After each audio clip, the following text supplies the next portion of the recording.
The Vice President of the United States, Joe Biden, on hand at the MCG today. Alongside him, Mike Fitzpatrick, the AFL Chairman, the CEO of the AFL, Gillon McLachlan, and Stephen Smith, President of the MCC, former Melbourne Star, who I'm reliably told is one of only 4 players to have played 200-plus games and never made the finals. Here come the West Coast Eagles.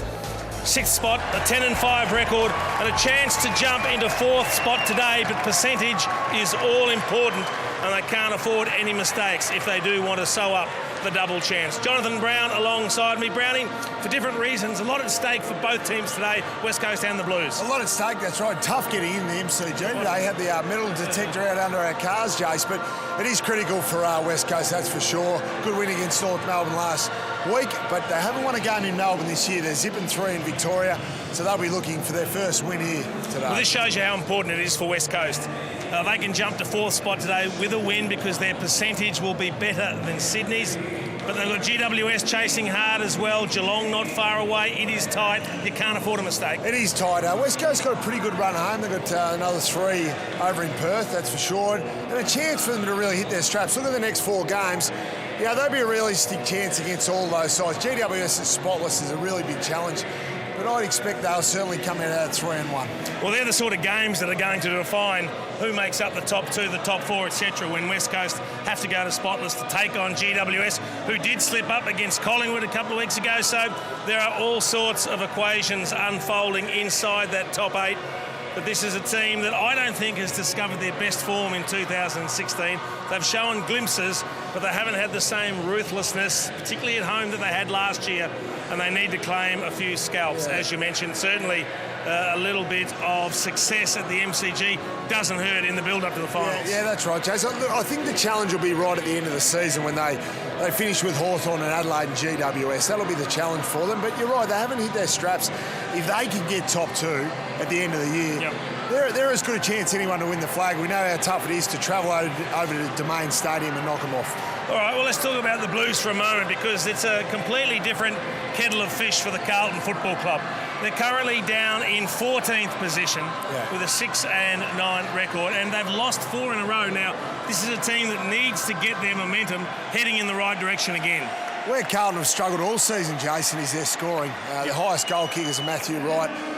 And Matthew Wright is the leading goal kicker with only 15 goals, and Andreas Everett, who's been dropped for this game. So they really struggle to hit the scoreboard. And, of course, Levi Casbolt is out suspended. So who are they going to get the goals from, Jace? Well, it's an interesting one, and they'll look to discover a little bit of the excitement that they showed earlier on in the season.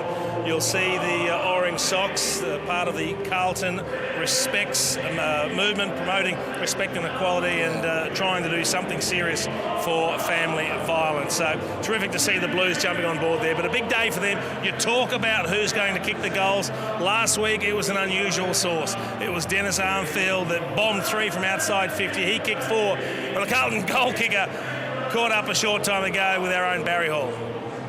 Well, Dennis, thanks for joining us. Well, not known for your goal kicking, but geez, on the weekend, your first 3 goals absolutely flushed them from outside 50. Talk us through it. Yeah, look, pre-game I sort of gained a bit of extra distance, as you can see, and I was fortunate enough to kick the first and the second, and then I thought, well, the third one I'll have another crack. So, yeah, look, ball hit the foot, which is the main thing, mate, and we can go from there. Is that a confidence thing? Like a couple of years ago, would you have gone for these sorts of goals? No, definitely not, mate. If I was probably 40 out, I wouldn't go for a shot. So, yeah, look, I just sort of, once I hit the first one, I gained a bit of confidence, and the teammates behind me sort of were telling me to go back and have a shot, so I did. Well, let's hope you kick a few more today, because we're loving it. But West Coast, not travelling that great away from home, so you're pretty optimistic about today. Oh, look, mate, they're a great side. Look, they come off a great win last week, and look, they're coming over here, different side again. They've had a few games of experience now, and we know we're in for a challenge, and we have to bring our pressure and the right mindset to compete against West Coast. And your own form in the past 4 weeks hasn't been great in terms of a team, but be looking forward to putting in a good performance today. Yeah, look, mate, we just want to be known for pressure and effort, and hopefully we can tick that box today. That's the main thing. Good luck. Thanks for joining us. Cheers, Baz. Thanks. I suspect it's the man at the other end of the ground that's going to be the biggest headache for the Blues today. Josh Kennedy kicked 10 against the Blues last time they met, albeit at Domain Stadium in 2015. That's right, and obviously part of the Chris Judd trade. He did start off his career at Carlton, but we know he's a really good lead-up forward, Jace. Gets a lot of goals from that source, but he also gets goals from ground level. He's very agile. He's a big man, but moves very well. So he's going to be a potent force, and we'd expect him to be in front of the Coleman medal by the end of tonight. Well, that's the important thing for him. With no goals to Lance Franklin, 3 to Tom Lynch last night, he gets a chance to skip away and open up a little bit of a break. Yeah, I would have thought so. He's got a chance anyway. And he could get a bag today, Jace, as we saw last year in round 2 when he kicked 10. Two of the absolute best in the business joining us to call all the action today. Anthony Hudson, and alongside him, the master, Sandy Roberts. Thank you, Jace. Good afternoon, everyone. Hutto, good afternoon to you. An absolutely perfect winter's day, tailor-made for football. What are you looking forward to? Oh, I think seeing if Josh Kennedy, who's struggled at the MCG the last 2 times, can kick a big bag of goals. But for Carlton fans, to have Silvani, 18-year-old, Wiedering at 18-year-old, and Charlie Curnow back into the team, a 19-year-old. We saw young Sauce kick a goal for the first time last week. So the excitement of the future, and I'm sure that's what Brendan Bolton is looking forward to. The hard stuff is still ahead for Brendan Bolton. And this man, of course, Adam Simpson, he needs his side to play well here. Indeed he does. It's all coming up right after the break.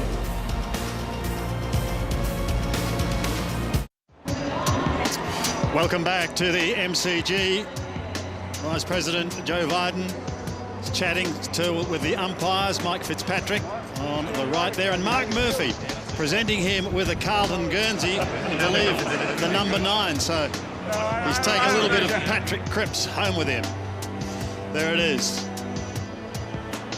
And now the Blues get down to the serious business, forming the huddle, and they've got a huge challenge this afternoon. If they're going to try and return to the winners list at the expense of this side, the West Coast Eagles, who were so good last week, disposing of North by 32 points. A major challenge, Barry Hall. Sandy, it's been up and down season for the West Coast Eagles so far, and it's mainly because of their away record. We're going to have a look at the West Coast Eagles on the road, and it doesn't paint a pretty picture. We have a look at their 4 losses against top 8 sides with a losing average of 43 points, so they've all been blowouts. You look at Port Adelaide and Brisbane, their only wins in the bottom half of the ladder so far, so it doesn't paint a pretty picture for the West Coast away. They'll be pretty keen to have a pretty good performance here today. We're at the MCG. We know what happened last grand final day. They've got to start winning away this mob, and they'll be looking for a big performance here today. Yeah, that's the major challenge, isn't it? Winning just 4 of 19 here since 2008. You just wonder if it's in their heads. They have played some OK footy here at times. It's certainly against the really top teams they've struggled. They beat Richmond in quite impressive fashion here on a Friday night last year, so they've been the odd decent memory for them here, but wouldn't they love to come out and really put in a strong performance this afternoon? So Carlton kicking to the scoreboard end here at the MCG. Almost a cloudless sky above. And it's going to be big Andrew Phillips for Carlton up against Lysette. Prittis and Gibbs jostling one another. Curnow in the middle with Shuey, and away we go. Eagles winning the tap, but that's all at the moment because it's Gibbs who rips it out of the middle, gets the hand pass clear, and Carlton look to go up towards centre wing, and a good mark is taken there. That's by the little man that I'm looking forward to seeing in Silvani. He goes wide, that's fine. Buckley just forward of the centre. Buckley's kick, putting Carlton inside 50. Big pack of players. No one able to take it cleanly. Comes out towards the back door. And the long kick went forward from Armfield. He kicked 4 last week. Might have to do it again today if they're going to get out of trouble. This was Butler going wide to the outer side. Now Prittis. A little bit of time and eventually runs out of room. Might lose the footy. Gaff's under the pump as well. Did well last week. Armfield tried to get the hand pass back, trying to keep it in play. Gee, it's tight and hard early on. No one able to get it away cleanly. And eventually the whistle sounds and there's going to be a free kick. It's going to be going the way of the West Coast Eagles. We saw this pressure early last week. They weren't able to put enough on the scoreboard when they were putting Adelaide under the pump. And similar story yesterday for Essendon here at the MCG against Richmond. So Carlton have brought it with them, the effort, and finding it hard to get out of their West Coast. Kerridge, good decision just to wait and find the right man. And that man was Tui. Back to Doherty and then White. So they've gone all the way back, reverting almost to centre-half back to get the setup that they're after. Around with Plowman. And then Buckley back in the team today, sending him inside in the cruiser direction, but beautifully judged at the back by Shannon Hearn. Dangerous kick inside, and it put Priddis under the pump, and he's able to break the tackle and get out, not convincingly, but out for Shuey. Buckley put good pressure on, but just overcooked at a fraction. And the free kick goes to Luke Shuey. So it's been an impressive start by Carlton pressure-wise, but hasn't amounted to anything yet as the Eagles look to venture forward for the first time here at the MCG. On the bounce for Kennedy, Rowe, and now it goes to Cripps. And without the ball, he's got the free for the West Coast Eagles. Cripps going short. That's going to be OK. Jack Darling takes the mark. Distance shouldn't be a problem for the half-forward. He's a big, powerful man. And he'll go back and try and put the Eagles' first score on the board. Just a little bit too easy leading into space. No one chopping off the leading lanes. 32 goals for the season. And with Kennedy having 53, they've been the two guns that have been the power up forward. So Darling from 55. The drop punt is on its way. The goal umpire barely moves, but it drifts across the face and off the hands of the pack from behind. Well, he had a big start of the game last week against North Melbourne, JC. He had 4 contested marks, I think, in the first quarter, and only ended up with 7 possessions for the whole game. Disappeared after. It was amazing, wasn't it? He looked like he was going to have the greatest centre-forwards game in history. Doherty took the extra metres on offer and was able to drive it out to the wing. Rounded up well, though, by Shepherd. Still under pressure. Barras has worked at the half-forward away from Cripps on the bounce. Hill, quiet last week, was able to feed the ball out. An impressive style from Yo, and Gaff's covered plenty of territory to get down there and posted up for a shot for goal from just on the 50. Pretty good last week, Hutto, too, Andrew Gaff. He goes for a short pass, and there's no doubt Brendan Bolton will be very unhappy, but that was on offer for Mark Lacroix. That's been the area of their game that they've dropped off the last month. I think they really...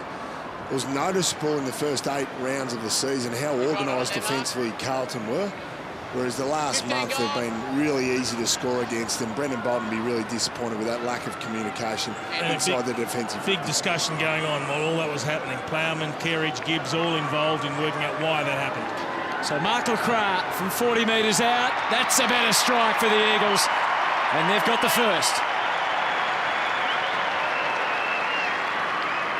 So you've got to have defensive structure, you've got to have communication. That's one thing that they lacked there on 2 occasions. We've seen plenty of space for important players like Darling and Lacroix to lead into. Gaff all on his own there to start with, could have had the shot himself, but it was a reasonable inquisition by a few of the Carlton players after that, because there was a breakdown somewhere along the line, and it only takes one person not to be on the same page and the defensive structure breaks down. 27 goals now for Mark Lacroix for the season. It's rare that you can lead that slowly and actually get the ball. He was just walking on the lead and got it. And then went a bit sideways at the end, doesn't he, to improve the angle. Sunday stroll.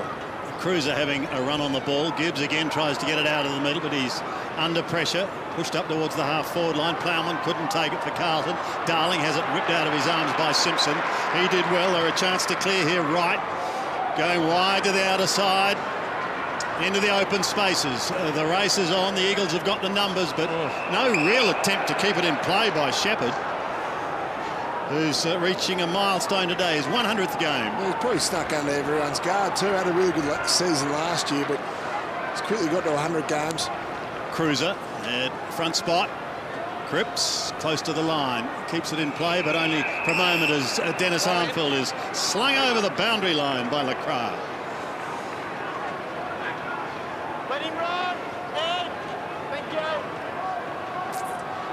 On the throw in again, Cruiser edged out of it. Priddis under all sorts of pressure from Curnow. Yeah, Curnow definitely has the match up there, Sandy, I would have thought, on Matty Priddis, and Matty Priddis got a really good record against Carlton over the last few years. Graham back in the team, was about to make the great escape, but there's some holding on Priddis. Curnow is the go-to man when it comes to tagging for the Blues. Down the line for Lacroix. It was a well-weighted kick. He impetuously plays on and still had time to turn around almost the full 360 and drive it deep with a revised target. Mitch Brown has been basically their backup ruckman since he's come back in the last few weeks. It's just to give Lysette a chop out. And he's wandered around the forward line, so He's got Wiedering for company at this stage. Ball's going to drop a bit short. Lysette pats it down. Good follow-up from Cruiser. He put the head down and could have been in trouble there, depending on how you adjudicate. Lacroix, as the umpire let them play for a little bit longer. Lysette was able to worm his way out, and then Yo's setting them up again. High ball, it's all about the bounce, and it's sat for Simpson and McGinnity, who might be playing a defensive role on him. He had him guessing, and well played, and Silvani takes the mark, and almost could have got 50 to go on with, but not quite. Silvani comes laterally. That's going to be okay. They'll look down towards White and Co. He takes the mark on half-back. Goes short once again, nothing wrong with that. Matthew Wright.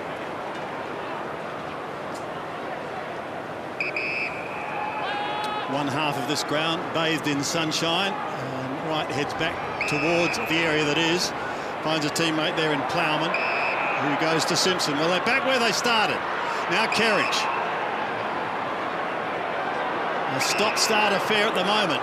He's unsure, so he goes back to Simpson. They had Wiedering leading long down the line, and he's matched up against Marston, and that's the one you've got to hit, because it's a contest in advantage of the Blues, and now they've come back to the opposite side. Tui comes right across to Buckley. Back in the side this week, one of 4 changes, and his kick is a little too wide for Matthew Wright. So thrown on centre wing. It's very difficult to play in front of. You just see the monitor there. Joe Biden, Julie Bishop there, the West Coast supporter. From the throw-in, it's the Eagles again going up, but stopped by Simpson. Kick coming from Hutchings. Simpson goes laterally once more. Now, can they find a path through? That's the question. Plowman takes the hand pass from Doherty. He has a look down towards half-forward. Silvani takes it on the chest. Silvani goes short to Gibbs. Gibbs is just forward of the centre. And kicking to a pocket area, and that was good use of the body. And that looks like Phillips there. It is Andrew Phillips who's going to have a shot, tucked in the pocket, probably kicking from 46 metres. One of the questions today, I think, Jace, was whether the Blues would be able to work their way through this well-drilled Eagles defence, and it was hard yards then for them, but they've got a shot at least. It's a tight angle, but it was a good kick, because it was to the side of the contest that allowed Phillips to use his body. Even though it's a big defender in McGovern, he had the advantage in that aerial duel. Just 9 goals in his 24-game career to date. He kicks from 48 metres. Good-looking drop punt, but just away to the near side and one behind. Also noticed Silvani's come up the ground a bit more today, which is good, I reckon. He's looked okay when he's got the ball, but he hasn't had too many chances up until now. And I think that's one of the things you've got to do to this West Coast defence, Hunter. You want lead-up players that create space. If they don't get used, they create space behind them. McGovern, a short but confident kick, and he finds Jack Redden, who's back in the team, was sent back to the Waffle for 2 weeks and certainly performed very well there. Kicks up to the wing. Lysette was the focus of the kick, but Armfield's able to work it out with Wiedering. Good run to give and get back from Wiedering, showing some initiative. Wobbles one into the pocket, anything could happen. Hill takes it over and out. And Wiedering's got on his bike a bit today, which maybe they've given him the licence to move around a bit. Well, he's back in his defensive post now, but he's showing the willingness to run off at every opportunity, and that's what you need. They've got to take some risks, be bold. Phillips tapped it down. Shuey went from one to the next, and surely should have been pinged for holding the ball, and the non-controlling umpire belatedly has paid the free kick. It was a late call, wasn't it, Hutto? Standing over near the boundary. He was a little bit blindsided, but he called it anyway. It was quite obvious. Luke Shuey is demonstrative in saying the other umpire didn't pay it. Well, it had to be gone, though, because he fended off the first tackle. Yep. And his argument is he eventually got a kick, but he had an eternity to do that. I don't mind that getting overruled. At the end of the day, we want the right decision paid. And the correct decision was that.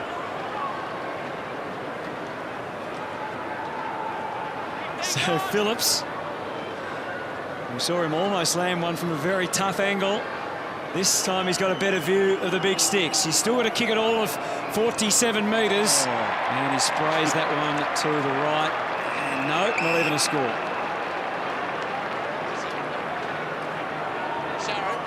That's going to be the disappointing thing for the Blues. When you get those opportunities, if you don't take them, that's going to make it hard to be competitive against West Coast today. Wellingham brings it back into play. Phillips, the spoiler from behind, he was 4 back. Buckley showing aggression. And a stoppage just outside the 50. Just the one goal on the board. That came from the boot of Lacroix. Lysette pushes wide and a little too wide. And taking it over the boundary line once again was Patrick McGinnity.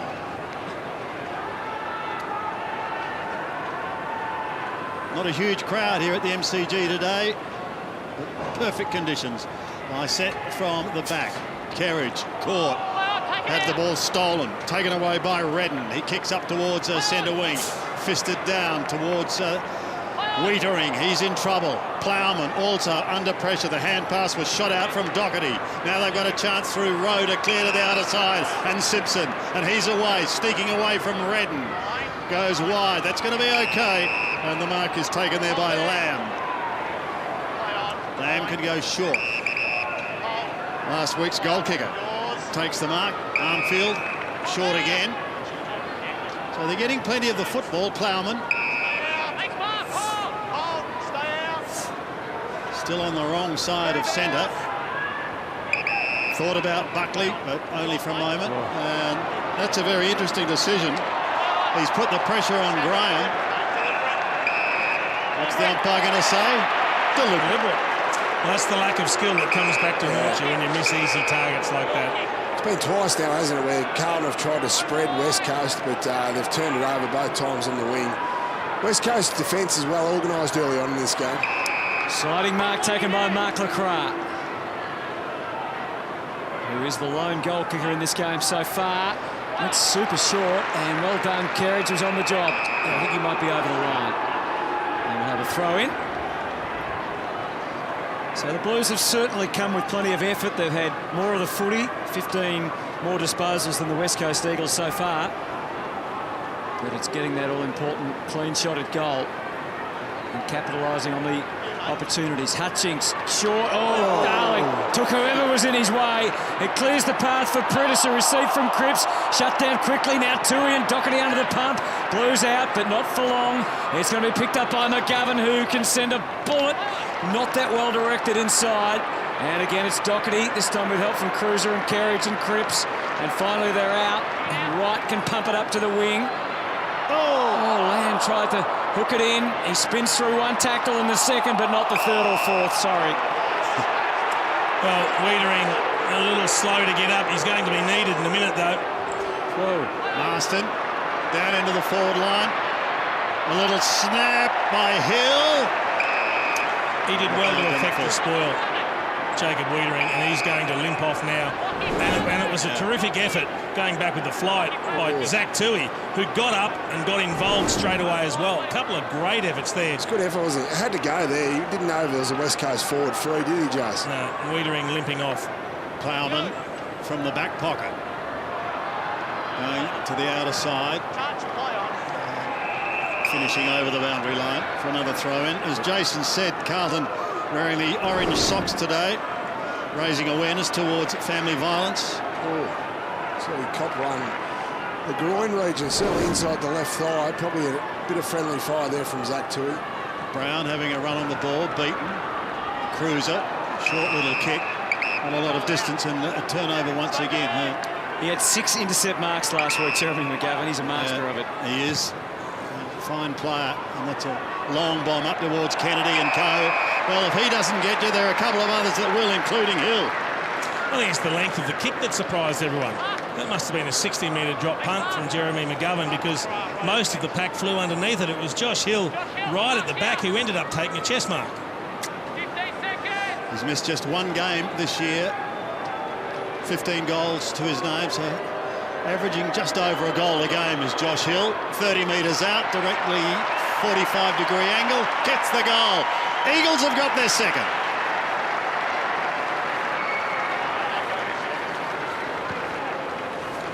Yeah, no, good finish there. It was an interesting one, wasn't it? Just have a look at this. So Carlton's pretty well organised defensively. They decide to kick it long, but Coven just pops it up. He knows he's got aerial targets there, but as it was, Hill, the smallest guy for West Coast, is the one that's able to take the chest mark.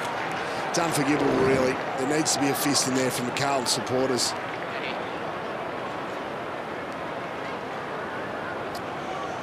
Plenty of explanation for Joe Biden. Good to see Mason Cox on hand. Mixing in good circles, isn't he?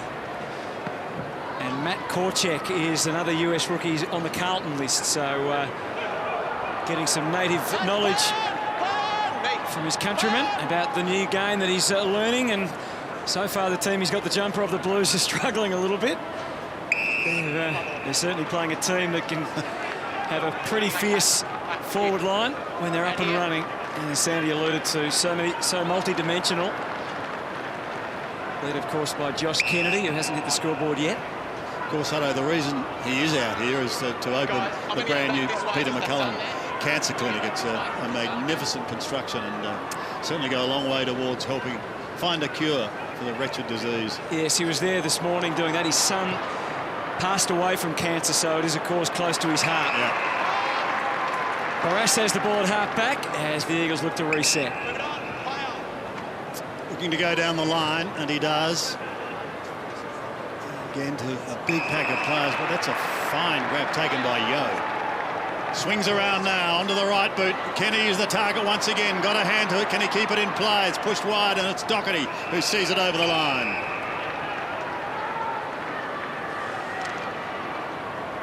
That's a good sign. Jacob Weering up on his feet.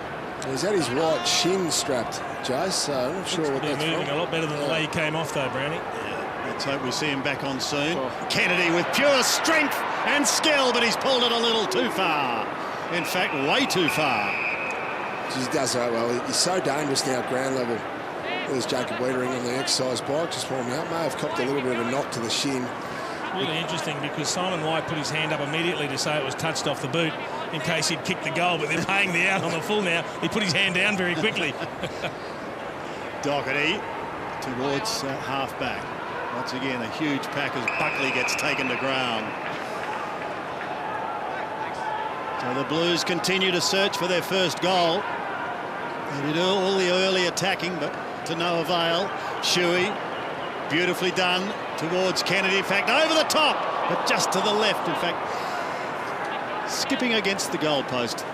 It's the second behind. It's going to be a good matchup, that one. Sam Rowe is going to be able to certainly go with Josh Kennedy in the air. It's going to be his efforts at ground level which will determine how many Kennedy kicks. We saw Rowe last week, Dace. He defended pretty well, didn't he? A tough day for them.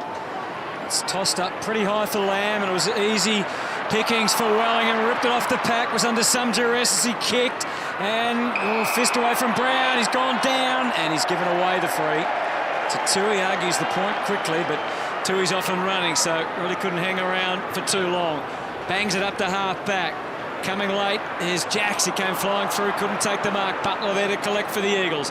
Back for Lysette and then Shepherd as they work to get the better kick inside 50. Hill's the lone flyer as far as the Eagles are concerned. Blues defence on the job this time. Kerridge back to Tui, and then a bit more space to work in for Simon White. Being very careful, Carlton, aren't they? They're just trying to pull the defensive zone of West Coast apart. One thing you need to do with that is use the footy quite well, which they haven't done that well in this first quarter, so let's hope they can do it a little bit better. Yeah, I mean, it's all very well trying to hang on to the ball, isn't it? But you've got to find a way to score yourself, Baz.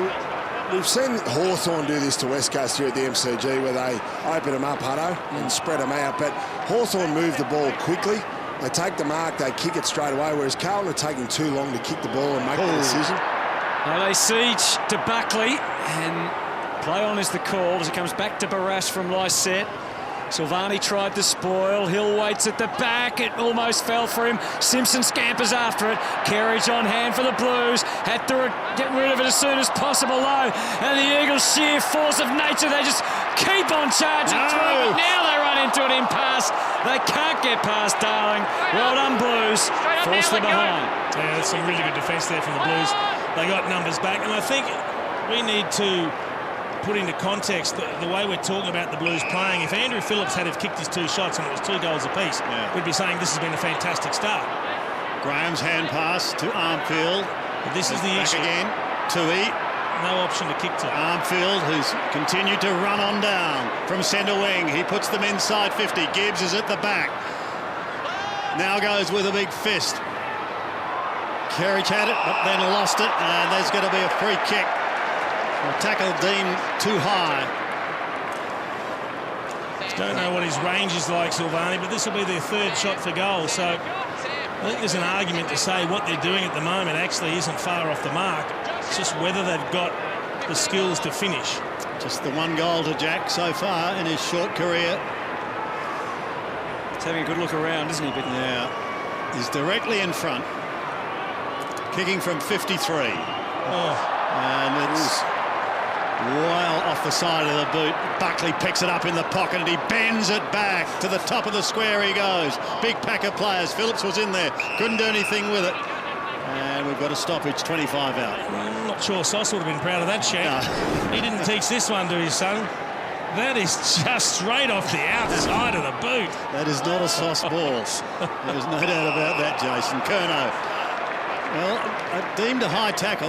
And now we get another shot for goal. Yeah. So, look, they should be close to the West Coast on the scoreboard. So I think you've got to say there's a lot of positives in the way they've started the game. They're playing aggressive. They're trying to maintain possession at every opportunity. It's about being careful when you go forward, not kicking to where all the loose West Coast numbers are behind the footy. But these are the kicks that have to count the most. And this is a similar spot to where we saw Phillips kick one out in the full front. Well, he's not a renowned goal kicker. Just 13 in his 104th game. Drop punts on its way, looks good off the boot, and it is. He's got his first, and Carlton have their first. Yeah, good finish for that. He's got the big match up on Matty Prittis. He's had the 6th disposal so far. That was Ed Curnow's 3rd possession. He's now hit the scoreboard, which is good. And the free kick definitely there. We know the umpires are all over that head-eye contact. And you need reward on the scoreboard, don't you? And they've finally got that. As Jason explained before, it's been a pretty good start. Just need to move the ball a little bit quicker and take it on off half-back a little bit more, I believe. Otherwise, it allows the Eagles to set up their web that they're well known for. Just his 3rd goal of the season. Ed Curnow, very timely for Carlton. Margin is 8. Phillips up over Lysette. Good service for Cripps and off to Gibbs. Starts to come together for the Blues. The angled kick out wide for either Kerridge or maybe Wright. It comes to Kerridge and he uses his former Adelaide teammate, Buckley. They've been forced back by the Eagles though. And again, they're happy to go as far back as needed. Interesting to see though, not one Carlton player who had the ball there looked forward at all. Just wanted to go sideways or backwards. White bombs away. Oh, that's a good solve, mate. Taken by Jeremy McGovern. Yes, he just plucks them one after another. You look at the meters game, Brownie. West Coast have doubled. Schofield works Hearn. Talking about gaining metres. That right boot he has is a weapon. McGovern is 4th in the league for contested marking. He's just had an amazing last few weeks especially. He's really built that number up. Back to Hearn. No clear path forward for the Eagles though. Carlton have blocked most of the exits, but not all of them. Oh, it was a good kick and Yo almost made a meal of it. Now he's got Gaff running, but a poor kick allows Charlie Curnow in for his first possession. Aerial handball not great. Hutchings is warm on high. Oh, high tackle. Disappointed Kate Simpson. Could very nearly have gone the other way. It seemed to collapse a bit. The Eagles' lead is 8. As he tosses it up, Phillips well placed to mark. Here's Yo, stripped it immediately by Curnow. Now Wiedering on hand. Interesting disposal. Trying to forge a path through was Prittis. Bit of a nothing handball. Darling turned it into something. And nothing eventuates. At least not yet.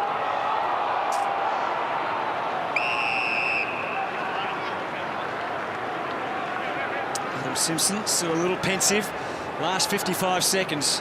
Brendan Bolton would love to see his team see that off without any further damage on the scoreboard. Darling might be able to have a crack. He's such a bull, but he's kicked it to the wrong side of the post. He's not going to die wondering, Jack Darling. It's about the 3rd time he's tried to break out of a pack or run through a couple of tackles. He just creates opportunities out of nothing with his strength.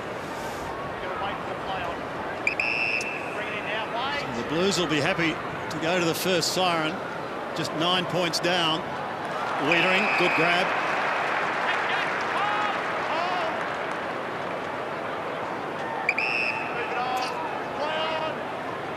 Called go now. Gives it across to Kerridge, who sneaks away from Lysette. Goes up towards the centre wing area. Curnow waiting down, but weaving his way through was Schofield initially. Has to be. And he is gone. Gibbs, the advantage is paid here. A chance for the Blues to score. Jacks goes across to Silvani, and he's going to have a shot with 10 seconds on the clock. What a perfect pass that he had no idea he was doing there. I think he's learned not to pass it off. A couple of weeks ago in his debut, Sandy, he took a mark 15 metres out and passed it off to Bryce Gibbs, who went on to miss it. And the good thing about this is because he's a lot closer and he doesn't have to worry about distance, so that shank shouldn't be in the back of his mind at all. And that didn't please his grandmother either, Brownie, so let's see what he does here. Silvani for his second career goal. Just away to the left and one behind. So it eludes him once again. But Carlton are in this one at the moment. Certainly could have very easily had the lead. They've had a number of opportunities. They haven't been able to grasp them.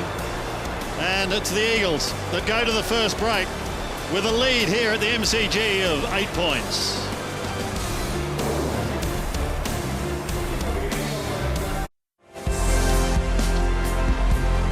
At the MCG, it's a glorious day for footy, and they've come fighting hard. Carlton, unfortunately, they haven't been able to capitalise on all their opportunities, but they are certainly making West Coast work for it. The Eagles have an 8-point lead at quarter time. Ed Curnow, the sole goal kicker for the Blues. Young Jack Silvani, unfortunately, missing just on the siren. And it's the Eagles 2-4-16, the Blues 1-2-8. I think they've been okay, the Blues. They missed a couple of opportunities, but they've got themselves in the contest. That was the important thing, not to get blown out of the water early, not let West Coast get the game on their terms. Yeah, certainly trying to spread West Coast defence, I suppose, or the Weagles web, as it was called last year especially. Carlton have tried to chip it around. Follow in Hawthorn's footsteps, I suppose. They just need to move a little bit better and with a little bit more precision. We just see the disposal efficiency. That tells the story there. 70% by West Coast, which has been a little bit disappointing. Obviously, Carlton's had a lot of the footy. The inside 50s is the big noticeable difference, Hutto. Let's get the thoughts of Barry Hall from down on the boundary line. Holly? Yeah, you spoke about how Carlton have been playing, but the disposal efficiency, they're actually doing it quite well. It's 6 scoring shots to 3 in favour of West Coast, but you factor in 2 out in the fulls for Carlton, the young Silvani not scoring at all. So if they start to take those opportunities, all of a sudden the Carlton are in this game. So they're doing it quite well. They just need to start hitting the scoreboard. Yeah, I agree with you, Baz. I thought one of the really positive signs for the Blues was the fact that they had more possessions, they also had more tackles. That means they're committed to putting good pressure on the Eagles. So set to go in the second quarter. Doherty and Tui with 9 disposals each, leading the way in that department. Cruiser up against Lysette, the former winning it. Pritis locking it up in the middle. Geez, a good tap down to Cripps though. Blues are winning the clearance. The Eagles are winning the clearances 11-6. So it's the fact they've been able to stay in the game despite that is a good sign. Lysette had front spot, tried to get it down, a little toe poke, goes towards Silvani. He loses it. Won't get another opportunity for the moment. Barras across half back. Now Gaff goes onto the left boot, goes down towards centre wing. That's going to be okay. Lacroix short once again. Butler changes direction.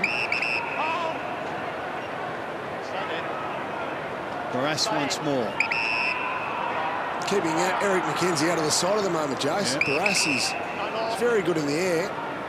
Good young player for the Eagles. McGovern tucked in the back pocket. And Phillips up with the one hand, almost palmed it down. Simpson, his hand pass is okay, comes back towards Simpson again. Now he's got a problem in the form of Shuey.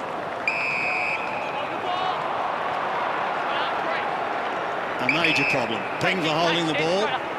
And Shuey's away. Bounce his way towards centre wing. Curnow gives chase, but all to no avail. That's a good kick. And Kennedy's got it 70 out. It's got Darling on it. That's where he heads. It's a high ball. Darling. Well, in the end, he had to take on a couple. Assistance required from Cripps. Now the pack forms. He's stiff not to get a free kick, and he's questioning the umpire as well. Well, he copped one high, he was held. Planted to his eye off the footy as well. I think he deserved the free kick there. Copped a little bit of everything. Yo, third man up. Hurried kick by Lamb. Finds a little distance, but the direction wasn't good. And the Eagles, every player in almost 1/4 of the ground at the moment. And it's the Eagles who are going to go forward through Hearn. Down towards the 50, Prittis, who's been busy. On the angle. 8 disposals in the first term. Prittis to the top of the square. Big pack of players. Lacroix was at the front. Couldn't complete the mark, however. And it's going to be locked up 15 metres out from the Eagles scoring zone. Really dangerous this situation, the West Coast Eagles. A lot of goal-scoring opportunities. Just misses Hill on the tap. Oh, down goes Darling. Lysette picks up the ball, and a rushed snap is a miss. As Darling recovers, we'll get down to... Been a bit kamikaze today, hasn't he? He has. Let's get down to Barry Hall. Yeah, Wettering still on the bike, still with that the right calf there taped, as we said. He copped a bit of a hit in that first quarter, so we'll keep an eye on that one. Here's Hearn. Hand pass on the 50, but going no further than that because of a good tackle by Simpson. He asks the question, as the Carlton veteran of 258 games now. Lysette almost chopped Phillips out of the way. Kerridge keeps it in play. Simpson gets a hurried kick that was touched, so it'll be thrown in. We go back to the Wettering hit in that first term with Tui. Let him run. As Baz said, he came back on, now he's back on the bike again, so there's obviously a continuing problem. Kerridge from half-back floats a left-footed kick towards centre wing, where once again it finds the boundary, this time on the full. So no easy path for either team at the moment, it seems, to find the major opening. As McGovern drives it deep to the 50. Carlton well represented. Rowe from behind. Kennedy just did enough that time. Lysette tries to wrap up with a tackle. This will suit the Blues making it a scrap, though. They're happy not to have the game open up. They don't want West Coast to get their running, flowing game going. They don't want them to control the ball the way they normally do. It's good scrapping from the Blues. Phillips down to Cripps, returns the favour. Back to White. And to the wing, Curnow, Jack's there, and Barras was the man that got the timing right. Well, again, a lack of communication. Someone's got to fly there to make a contest. Two youngsters, Curnow and Jack. So this is good work by the Blues. They work the mark hard. This West Coast tried to get around the zone and come in from the other side. Instead, time's up for Wellingham. He's forced to really test his skills with a driving kick. Yo versus Curnow. Mark not paid. And it's a ball up. But again, hard for the Eagles and Adam Simpson's troops to maintain possession in any positive sort of way right now. Don't hold. Matthew, Patrick. Defensive plans of the Blues are working pretty well. Shuey's a man that can break open any plans with play like that, but even he ran out of ideas completely. Back to Marston. He is gone, tumbling over the line. The boundary saved him because he was bereft of ideas as well. Well, that was the sign of a good defensive structure on the Blues. He didn't want to kick it. He saw too many Carlton defenders back. No Eagles teammates in space. Interesting change too. Curnow's gone to Shuey now, and Prittis trying to get to Patrick Cripps. Speak of the man, Shuey, caught again. Lacroix had it and then lost it to Armfield. Holding the ball, illegal disposal. So is it going to be Prittis who'll take it? It will be. So what's happened there is getting tagged by Curnow Prittis, so he's tried to break that tag going to Cripps. Big pack of players. Kennedy was in there, but he couldn't do anything about it. Armfield farms it out wide towards Kerridge. They should get out of trouble here, Carlton. Although the kick is slewed off the boot. That was good pressure, though, by Hill. And it's out of bounds on the full. An opportunity for the Eagles to bring it back into play and send it forward through McGovern. There's been some long conversations down here about that right calf. He's been trying to test it on the boundary line. Looks a bit proppy to me. Yeah, they're having a good look at it, Baz, at the moment. So it'll be interesting to see if he does come back on, particularly in this term. Well, it looked like they're feeling around the shin, perhaps around the bones as well. Let's hope everything's okay. So inside 50. Both sides having real trouble scoring at the moment. And a Dow arm wrestle. Here's Gaff tumbling it back towards full forward. Kennedy and co. Second attempt. Plowman out the back door. He goes long and low into the open space. Silvani trapped it nicely, but he's got nothing up further field. So he waits and he steadies and he has a look. And he tries a torpedo that didn't quite work. Barras will bring it back into play. Gets the hand pass away. Sweeping wide to Gaff. Oh, he's put his teammate under real pressure again. That was Redden, who says thank you very much. Marsden now sends them further forward. A hurried kick goes to Lacroix, who's kicked the first goal of the game. He's off target this time for his second. And it's 2 goals, 6 on the board now to the Eagles. Carlton 1-2-8. Hard to believe it's such a beautiful day that we've only seen 3 goals in a quarter of a bit of football. Oh, McGovern. Schofield bubbling around Simpson. Just a slight fumble from Cripps, but he recovered really well. Put Graham on the path, and then Simpson with reinforcements. Now to work it from here. A couple of bounces. Time to strategise. A handball to Armfield. The give to Silvani. This time, Jack. This time, yes!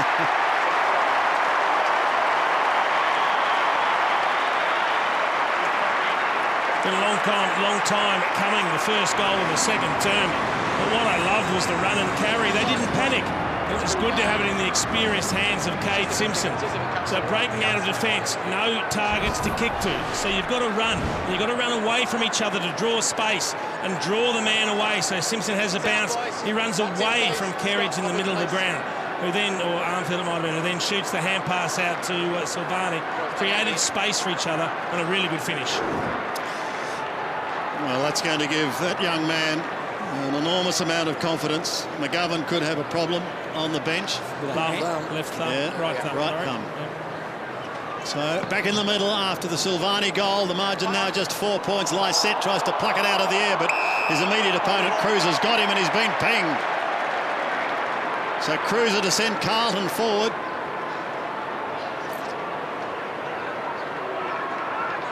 Down by 4 points. He wanted someone coming past. There wasn't anyone, so he's got to take the kick. It's a high floating punt kick and an excellent grab by Barras. He's really impressed with some of his high marking the last few weeks, Tom Barras. One thing the Blues aren't getting at the moment, the 2 young talls in Charlie Curnow and Christian Jacks just don't have the size and the experience to crash those packs and make sure that if they're not marking it, that the ball comes to ground. Butler to the outer side. He's copped a few, Jack Darling, hasn't he? He has. But they've got a chance to go forward now towards Lacroix. Wiedering is right there with him, taking him to the line. Still a bit proppy.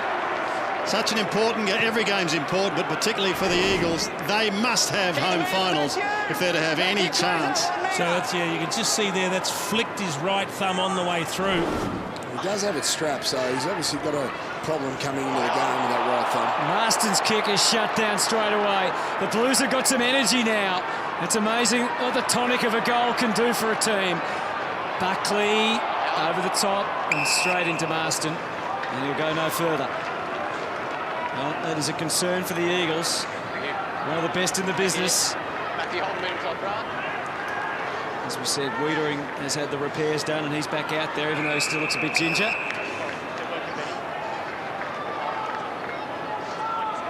Matthew, Cruiser, hold the meter.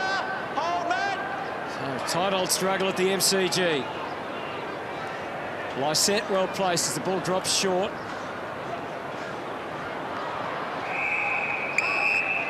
And back over the line and out of bounds. Over to you, Sandy.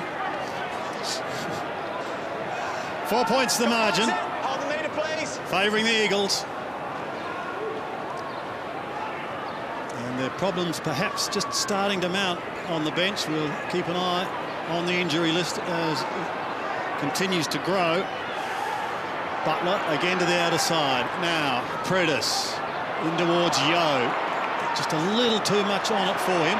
And Carlton might get out of trouble. Simpson's waiting wide for it to come his way. Silvani slung in a 360. Eventually it comes to Kerridge. Now Simpson gets the hand pass clear. They come wider still. An opportunity to go towards Sumner. He has a look downfield now. Plowman gets it away. The hand pass long over the top towards Jacks. Kerridge again. They're inside 50. Gibbs, the right boot. The kick is good. The kick is excellent. But he stood there and it allowed the Eagles to come steaming through, and it could be a very costly turnover. Brown gets the hand pass away. They look inside 50. Kennedy couldn't quite take the mark. Well done by Doherty to effect the spoil. Picked up by Lacroix. Darling takes the mark. I've got no doubt that they lost the ball in the sun up the other end. Carlton player was looking at it, and he just stood there because he didn't know where it was going. That's why it was able to be intercepted. So an opportunity now for the Eagles to answer the Silvani goal. It's Matty Wright, is it? He just never picked it up. Fair interception there. Brennan Bolton thought that was going to be a certainty goal. It's like watching the State of Origin, Jace. Interception straight down the other end. Darling for his 5th disposal of the day. And the chance to kick his first goal. 32 for the season from 42 metres. Finds the woodwork, and again, well, these misses are starting to mount up. 2 goals, 7. The Eagles to 2-2 to Carlton. Yeah, it's rare. They're number 1 in the league for accuracy with their set shot goal kicking, Sandy. So certainly disappointing from them so far. Yeah. 10 more inside 50s. The lead just a slender 5 as the Blues piece together a response out of defence. Tui got a bit as he kicked it back to the wing. Brown, McGovern strapped up and back out there. Gibbs trying to crowd off half back. He's scheming well. Gets it into the middle to Graham, and they're running and streaming forward now. White trying to sum it up. He's got Lamb deep. It's right to take the kick. He comes up to it, Lamb, and almost got the mark. Not quite. Still in the mix as it hits the top of the 50. And the Eagles defence able to hold things up. Perfect passage of play, perfect kick going forward. Unfortunately, Jed Lamb just not able to take the mark on the lead. Wiedering just hobbled from the ground. He looks terrible, boys. I think he might be done for the day. He's gone straight down the race. It's a real concern. A little bit of angst there. The umpire doing the best thing he can, just throw it up and let everyone concentrate on the footy. Prentice made do, back to the wing. White there, strong response. Fist down to Lacroix. He's looked dangerous. He's twisting and turning and found Hutchings a little off balance, but he's able to shake off the tackle from Kerridge. Tosses it up, and it's going to fall short of Kennedy. Rowe doesn't get the job done. Little things starting to add up now, and it's helping the Eagles as they surge forward through Gaff. Down to the pass, back for Kennedy's recovery, terrific, but he didn't take the mark either. So Lacroix comes surging back through, and it's high for, of all people, Schofield, and he takes the mark. It's that sort of day. Strange things here at the G. They're too big there for Liam Sumner. Came down there, drifted all the way down from defence. It was pretty sloppy play though, wasn't it? Josh Kennedy, you would have thought, would take the mark, but West Coast on approach into their forward 50. Kicking skills have just been a little bit off.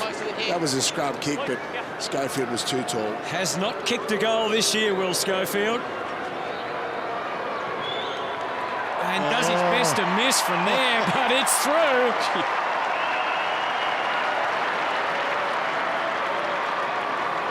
Not really making his case for a move to the forward line, but it's a goal that the Eagles needed. He arrived at the perfect time. He had Liam Sumner trapped under the footy, who just had to stand there under the high ball, couldn't use momentum, couldn't get himself planted with a strong base. And it made it relatively simple for Schofield just to ease him under the ball and just hold firm where the drop was happening. Oh. An unconvincing goal, Starting to get but a goal nonetheless. Yeah, it is, Sandy. Starting to get it on their terms, West Coast Eagles. 16 marks to 2 this quarter. Phillips back on the ball for the Blues. Up against Brown. And the big man gets a kick of sorts, probably gains 15 metres. Curno's away, but there's been a whistle. Advantage is going to be paid, so Simpson's going to have to get his skates on here. He's in trouble, but he gets the hand pass away to Plowman, who gives a little ground. They'll go back towards Simpson again. Couldn't take it cleanly. The door may open for Gaff, but he's claimed, ripped to the ground. So too is Simpson. Ball spills free once again. Gee, it's tough and it's hard. It's not very pretty.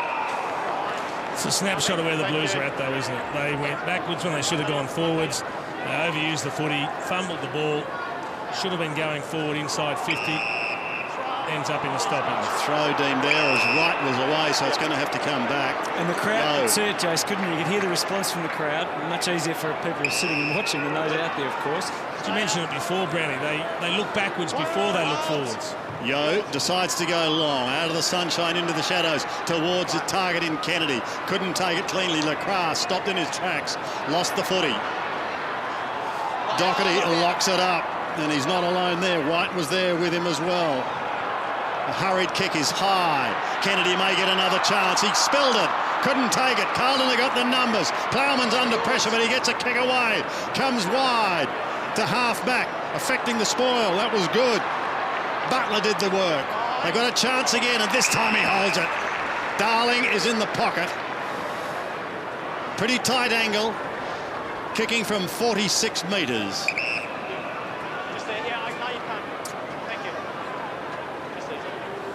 Strapped for room, really, Jack Darling, because of the curve and the picket fence. He's not going to have a long run up by any stretch. His footing is going to be right where the AstroTurf meets the grass. Yeah, spot on, Brownie, and it was. So to the top of the square, Kennedy's the flyer. Couldn't take the mark, and we'll have a stoppage, 15 out. He's got the Coleman medal yips at the moment, Yeah. Josh Kennedy. He just can't quite hang on to a Cannot mark. clunk one. One mark he's taken today. Had hands to plenty, but credit to Rowe. Could go anywhere here in the pocket. Hutchings, Lacroix. Almost come off the back heel, but it was already over the line. So we'll have a throw once again. Densely populated forward 50 for the West Coast Eagles. They're finding it hard to get the required room to get clean shots at goal. Phillips sends it out. Will it come back again? Certainly the numbers suggest it will, but McGovern had to get the hands free in time. Schofield, Blues try and close out. Yo was on offer. Instead, he just chipped it closer towards goal. Hill has that last kick inside 50. Yes! This time, Kennedy takes the mark. There's the clunk. It was almost reflected in his body language too. It was like, finally. He finally got one. It was a relief. It was good work. He just shrugged Sam Rowe at the critical moment, didn't he? He was able to reach out and keep the ball out in front of him where Sam Rowe was no chance to get his fist around. The only thing that Sam Rowe could have done was chop his arms, which would have been a free kick. He was breathing heavily after taking the mark. Kennedy's got the breath back now. And the kick is bullet-like straight through the middle. The Eagles are starting to roll. That'll certainly be a relief, boys. There's no doubt it's pressure. And the boys, they keep an eye on who's leading the goal kicking, the Coleman medal race. Of course, we've got Jace, I'm sure. Plenty of times you would have looked at the paper to see where Ablett and Lockett were, but human nature. No doubt. The muggy's off the back now, and maybe he might be set for a bag.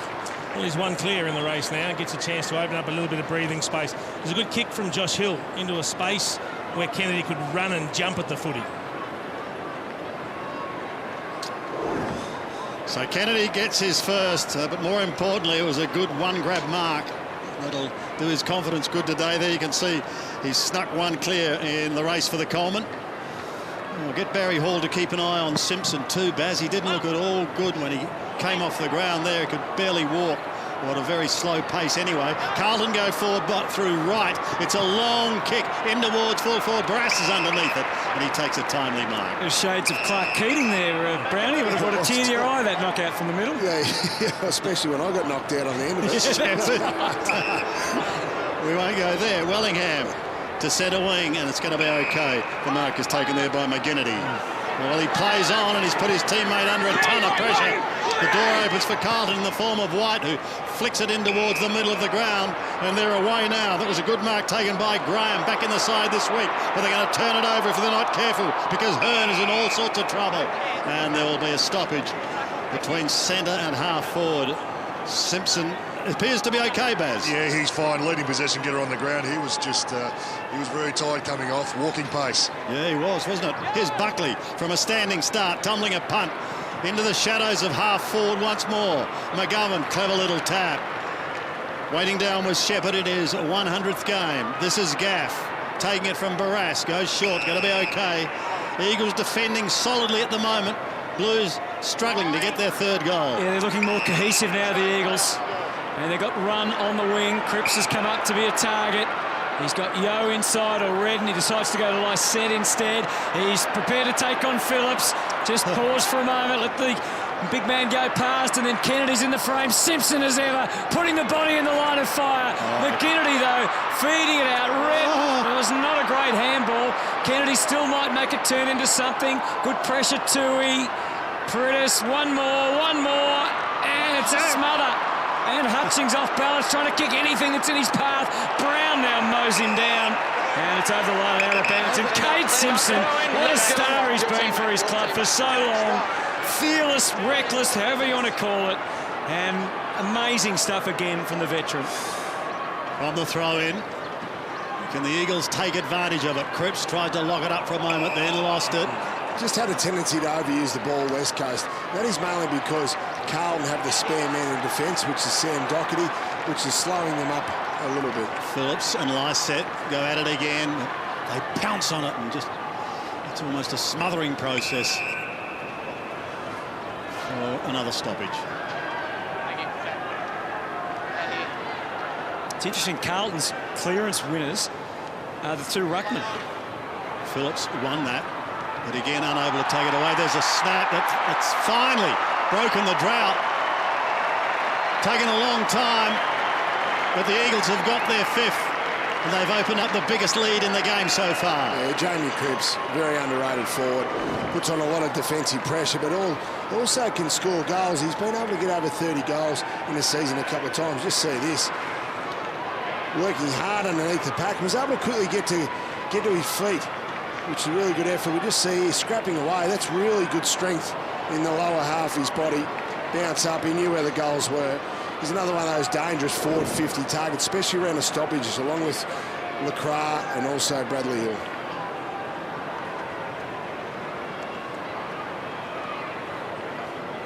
So the Eagles gradually getting on top here, and now have extended their lead to a game-high 23, and they're hungry for more. Pritis, haven't seen it clean out of the middle too many times for the Eagles, but Doherty, after Kennedy was mauled successfully by Rowe, sends it forward. They all fall down. Now Jacks might have a free here. He's not been able to get into the game at all, just the two disposals so far. Yes, Schofield tried to ease him under the football, but Jacks collapsed. Probably a little bit aggressive there by Schofield, I would have thought. Playing just his 14th game of AFL footy, Christian Jacks. 7 games in 2 seasons at GWS. A few of them in the same boat, though, Hutto. Cripps and Gibbs very quiet for the Blues as well. White tries to pinpoint. It was a good kick. Good weight on the kick for Nick Graham. Yeah, I mentioned before the 2 leading clearance players, Jason Cruiser with 3 and Phillips with 4. I think Phillips has done a really good job today. He could have had a couple of goals in the first term. It's an important kick. Big just kick to keep Carlton in touch. And Nick Graham, who dearly would like to prove that he belongs at the top level. He dominates whenever he goes back to the VFL. His 7th game of the season. He was in senior emergency last week. Just 22 years of age. These are the sort of chances that need to be taken by the Blues. It's just going to drift across. And the Eagles pros on the line get it done through for a minor. And the margin is 22, and they're away again. It's starting to look dangerous once they move the ball quickly. And they're doing that, Hutto, up towards Kennedy, who's come right out to the middle. He's outmarked by Doherty. Kennedy's saying it was a touch, but it mattered not because he played on quickly to Armfield, who goes wide to the outer side. Carlton need to answer here. Up towards Cruiser. Smashed away by Hearn, and we've got a throw in Carlton's right forward pocket. Ticking down to half-time, just a couple of minutes remaining. Blues would dearly love to close the gap a little. As the Eagles start to get away. Goes kick is high and out of bounds on the full. Dennis, come back over the mark. So an opportunity for Armfield. We've got both Cruiser and Phillips deep in the forward 50. You'd expect a long kick when you've got tools like that there. Play on. It's called to go now. And he does. The pack surges towards it. Smash down in front. Carlton have got the numbers too. He picks it up now, affects the hand pass, finishes with Buckley. He kicks from 51 metres. It's a high ball. It's a long ball, and it's there. That's the one they needed. And they got it from Jimmy's little boy. They've got a reward for effort there. Dylan Buckley back into the lineup now, off the half-back flank, so certainly doesn't hit the scoreboard that often. But good effort there by Buckley. He was able to rove this. A little bit scrappy there, but good handball by Tui, and they were able to keep the ball moving. This is what's been good at times for Carlton here in the second quarter. They've been able to flick the ball by hands and create their running game. And, of course, you need a really good finish, and that's what it was. And again, Brownie, when West Coast moved it forward, it was Doherty, and he and Simpson. Gee, they've carried a big role, haven't they, this year? A big load for the Blues. That's right. Doherty is the spare man defence for Carlton. He's stayed that way this whole quarter, getting involved on offence, though, which is critical as that spare man, Hutto.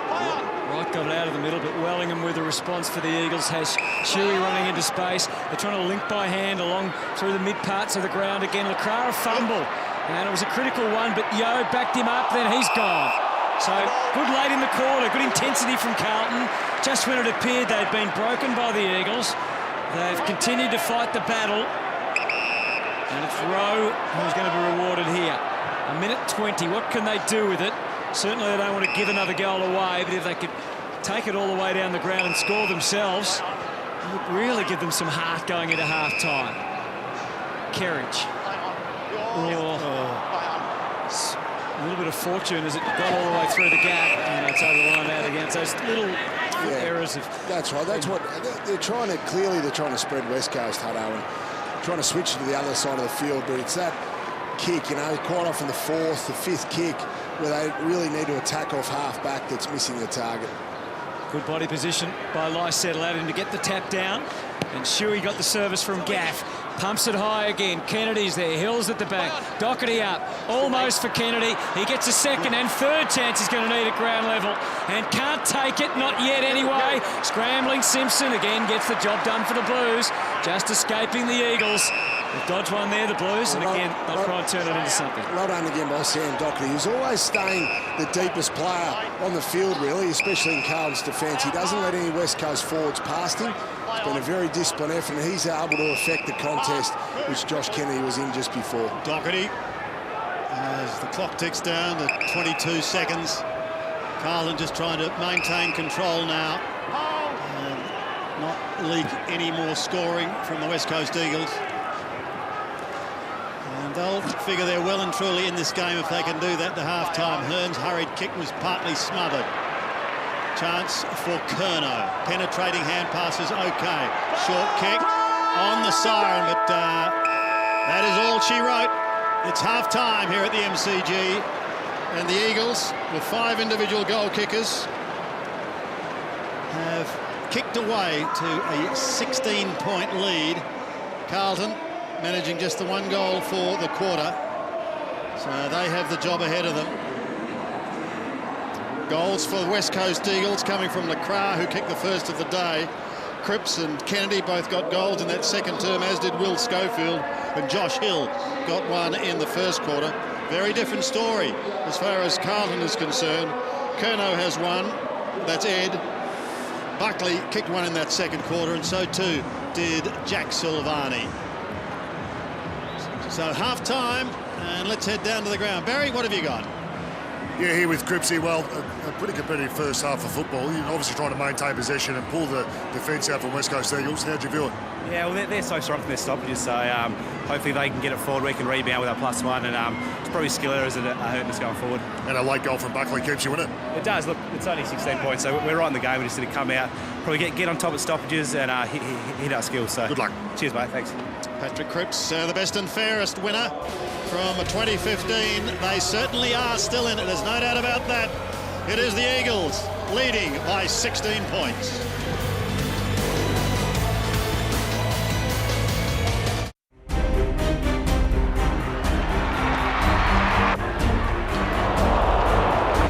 West Coast Eagles certainly not having it all their own way here at the MCG. Kennedy struggling early to get his confidence. Here's Silvani. Missed that one, but chat with his coach at quarter time, and the good news was he was able to come out and kick a running goal, and boy, will that do his confidence all the world of good. Fantastic to see young Jack, and at the long break, 16 points in it. West Coast Eagles are 5-7-37. They have had opportunities that they didn't take advantage of in front of goal. Carlton are 3-3-21. All single goal kickers on the ground at the moment. 16 points is the margin. Let's hear from our experts. If we turn the clock back 5 years to 2011, the last person on this stage was an absolute disgrace. You remember his name? That was Meatloaf. Well, we've got anything but a disgrace coming up, because I'm going to Jason Dunstall and Jonathan Brown. Boys? Thank you, Sandy. I was getting very worried where that throw was going then. Look, it has been a tight struggle in the first half, and I think if Carlton really are going to push West Coast today, Brownie, a couple of their prime movers in the midfield in Patrick Cripps and Bryce Gibbs need to get involved, because they've hardly touched it. Yeah, hardly touched it, which is surprising, really. Both have had pretty good seasons there. Have a look at their numbers. Now, what happened in the second quarter especially was Prentice was getting tagged by Curnow. Yep. So Prentice tried to break that tag by going for Patrick Cripps and was able to break that tag. Obviously shut down Cripps, but get a lot of footy himself. So both of those guys, I'm sure Brendan Bolton would be asking for better possession, especially in the second half. We know they try hard, but they need to touch the footy more. Jacob Wiedering copped a pretty heavy knock to the leg in the first term. He tried to come back out. He tried to battle through it pretty manfully. But in the end, he spent time off the ground and looks to be in a serious amount of discomfort. Yeah, look, he may have got a knee to the shin or to the calf, but it certainly was no good. And I think being a younger player now, you don't take any risks with a younger player. They can't play finals. So they will rest him up, I would have thought, and make sure that he's okay for next week. Let's hope there's nothing too serious there. West Coast Eagles are doing the damage inside 50. They haven't hit the scoreboard as strongly as they would have liked, but they're taking marks, and that would be a concern for Brendan Bolton. Yeah, it's surprising, because West Coast normally, once they enter inside 50, they're better than anyone else in the competition actually converting that into goals. There's one of the marks there Hill was able to take. We've seen Josh Kennedy almost take a few marks, but finally took a mark late in that quarter. But Carlton are playing a loose man. That is Sam Doherty, and he's played that position really well. You just see Josh Kennedy finally was able to take a mark and hit the front for the Coleman. Have a look at those marks inside 50, though. West Coast taking a lot, but not converting. Now, if they get another 8 in the second half, you'd suggest that West Coast are probably going to win pretty comfortably. I reckon when you have a look at the goal scorers for Carlton, you see a Buckley, you see a Silvani, there'll be some old-time Blue supporters that might have just cracked a little smile. All you need is a Kernahan there. I'm not sure if Sticks has got a prodigy coming through, but this is better ball movement. They actually used the hands, Jace. You explained it well. They actually ran the ball out instead of kicking, because they had no forwards up ahead of the footy. Yeah, great to see Jack Silvani getting on the scoreboard, and then it was Dylan Buckley. Old man Jim would have loved this off one step, a 50-metre bomb. So at half-time, the margin is 16 points in favour of the Eagles. On the other side of the break, John Ralph will join Anthony Hudson to talk about all the latest news from round 17.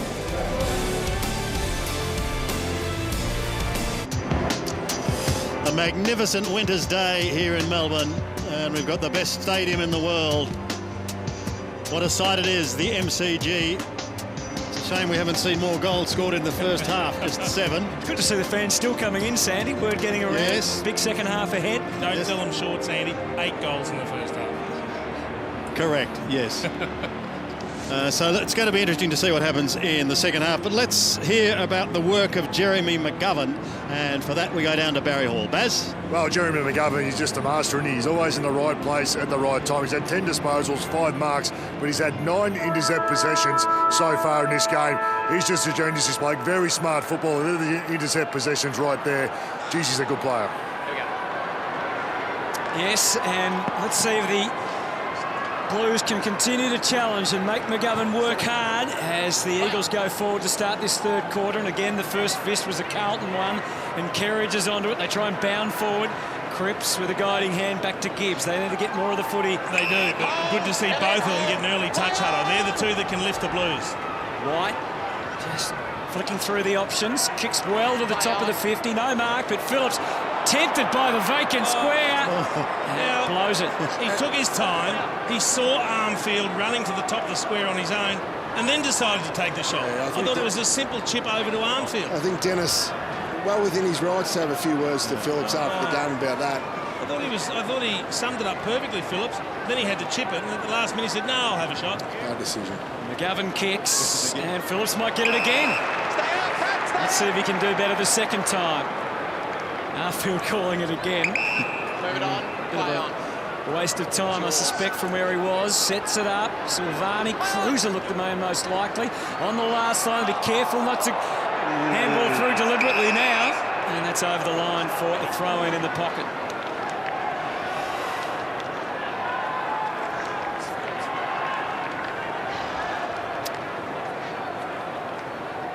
Here's Lysette with Phillips again. Third man up was Cripps, and he just bangs it over the line.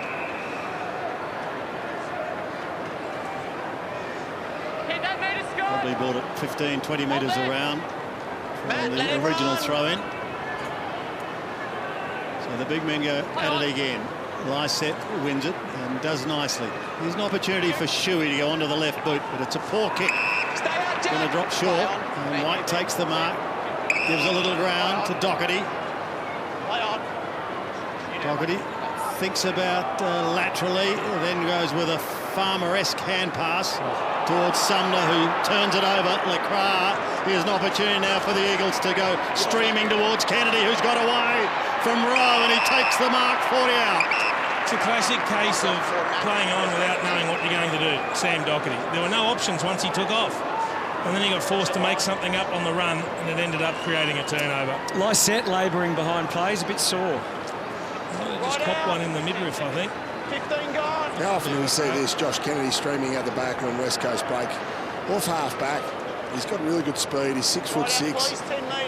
Leads the play well. Bring it in. Sam Rowe caught out then. 4 goals last week in the win over North. 1 goal so far. He started. Today, that was in the second. He kicks from 47 metres. He's away to the left, and pretty severely to the left. The one behind. So Scotty Lysette just cops a little run pass there from Bryce Gibbs, which must catch him unprepared or in an awkward position. Just took him a while to get his breath back. Doherty back into play. Aims up Phillips again, who's been a good target for them. And he takes that one very convincingly. Move it on. Play on. He decided to go by hand to Kerridge. Gained an extra couple of metres. Cruiser flew, but the timing was with that man McGovern again. Into the middle. Be the architect of some more damage. Cripps for Hutchings, one more, and they're just about through. Not sure that was the right option. Prittis just shelled another handball out. Straight back into trouble. Darling was free. He was screaming ahead of the footy. Just couldn't get a free player out West Coast to be able to kick the football. Josh Darling. Handball back in rather than out. They need to keep going with the flow of the play out of the half-forward flank. Lysette straight down to Gibbs. Slaps it back to the wing, almost for Jacks. Now they've got a bit of a run here with Wright. He overran left, everything behind. Barras back to Schofield. The call from behind for McGovern. And again, he crafts the kick into the middle. And Marston can try and get something going for them. Got some resources on the outer side. Little jab kick over the top. Yo, powerful ball into the pocket. Hill waiting uncomfortably as Rowe approached. Stood his ground and takes the mark. Not going to be an easy shot from there. Well, that's what they need to do the first stage with Jack Darling, but Hill benefited that time, albeit in not a great position to shoot for goal. But he's a very accurate kick normally. 5 games for only 3 goals against Carlton before today. Had 5 years with the Dogs, of course. Josh Hill, what was that sort of change-up? Not sure, but straight for Curnow. That's the one where the player with the ball is thinking exactly what he wants to do, but nobody else is. Oh, that's 50. How often have we seen that this year, Jace, where the players kick it, trying to centre it to the top of the goal square, but quite often the opposition player marks it. It's got to be communication between the player with the ball and a couple of those forwards that know to lead into the space just as he's about to kick it. This is getting ridiculous watching McGovern mark the ball down back. I reckon the McGovern boys just would have had kick to kick day after day in the backyard, and they perfected the art of marking. But it doesn't matter if he's in front, behind, or drifting across the pack. First instinct is mark the ball. Particularly given, he's got inexperienced forwards in Jackson, Curnow that he can just back himself in against. Cripps short to Redden, who goes back to Barras. And they're going to swing it through Wellingham to the outer side. So they've almost done the complete circle. Butler's away, goes towards centre wing. Darling's a long way from home, just flicks it round the body. Clever kick. Hill now, the opportunist, goes towards the pocket. That was a poor disposal, and Kennedy not getting there in time sees it over. Well, the one good thing that Carlton's defence is doing is they're forcing West Coast wide, making them use the flanks and the pockets. We saw Hill where he had his shot from before. They're tough spots to kick goals from. Lysett and Cruiser. The Eagle had front spot. Armfield waiting down. Gives it to Mr. Reliable, Simpson, who goes towards half-back. Wellingham was a flyer. Sumner was there, but he was outgunned. Eagles had the numbers, and they're going to come away through Gaff, who with that little left foot stab pass. It doesn't find its target once again, and they're missing a few today. Kerridge got rid of it just in time, but his teammate didn't. Redden goes in. He had it for a moment. Darling's in trouble. No whistle at all. Armfield's under pressure. And finally there is a whistle. That's the square, right? That's the square. It's been scrappy, hasn't it? An area that West Coast has really struggled today, Sandy, you mentioned just before, is that money kick. That kick going inside 50. They're normally so good at that. West Coast midfielders hitting their forwards. Today, been very sloppy, haven't been able to hit targets. I think everyone expected the whistle to come a couple of moments earlier. They got a second crack at it, Carlton, and then were effectively guilty of the same crime. So Lacroix kicked his only goal for the day so far at this end of the ground. Guides it with the right boot and he sneaks it home. Lacroix has got 2 and the Eagles extend their lead. So good defensive pressure from the West Coast Eagles. This one here, you just expected Simon White to be pinged. He was too slow and then chucks it out. How there's no free kick paid there. The umpire indicated that he handballed. Oh, well, but good luck. And then Dennis Armfield got caught. Straight away, wasn't it? But there's an opportunity with a little bit of polish for West Coast to really break Carlton here. String a couple of goals back to back and really put them out of the game.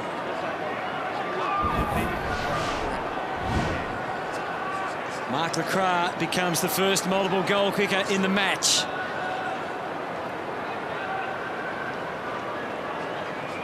The Eagles' lead is 22. Prentice just about to get on that right boot. Well, wiped out by Wright, and now Kennedy's up the ground, taking the chest mark. So now he's just going to push up a bit, change the mix for the Eagles. Drives as long as he can. Brown's looking the side. Darling flew beautifully, but doesn't drag it down. Cripps just winding back with that last line. Doherty gives it all he can as well. Schofield versus Curnow, close to the line, and Blues happy enough to see it over. So it's just the one possession for Charlie Curnow, 3 possessions for Christian Jackson. Just a couple of young forwards making their way in the game. Just have to keep presenting, keep competing, just keep presenting at the contest. Yeah, the ball was a bit of a mystery there for everyone as Wright kicks reasonably deliberately, but he also had some team representation on the wing, and the umpire said that that's apparently okay. So it's over and out, and we'll have another throw-in.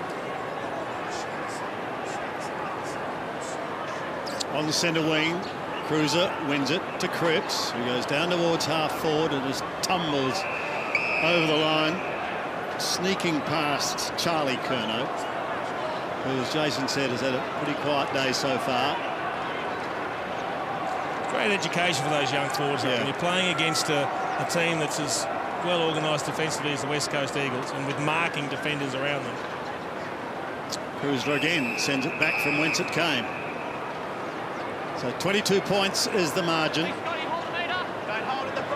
The Eagles with a pretty good run over the next few weeks. Melbourne, Collingwood, Fremantle. They'll be very keen for a top 4 and a home final, at least one.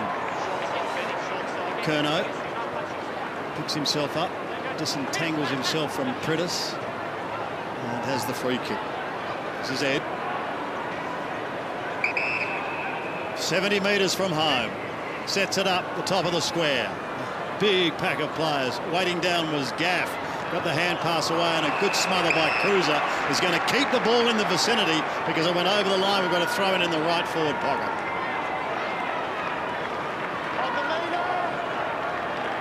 Lysett, front spot. Cruiser behind him. Another good smother once again. Shuey. Was he taken high? Another stoppage. So hard to kick out of that spot, Brownie, these days, isn't it, with the deliberate out-of-bounds rule? It is, yeah. A lot of pressure on the defenders there. Lysette wins it. It would have almost been a free kick to Carlton for in the back. Prittis taken to the line. But being an ex-forward, I totally agree with the rule. I don't really feel much sympathy for those defenders. I think it's been good for the game. Certainly made the games more exciting and more attacking. Can someone clear it away?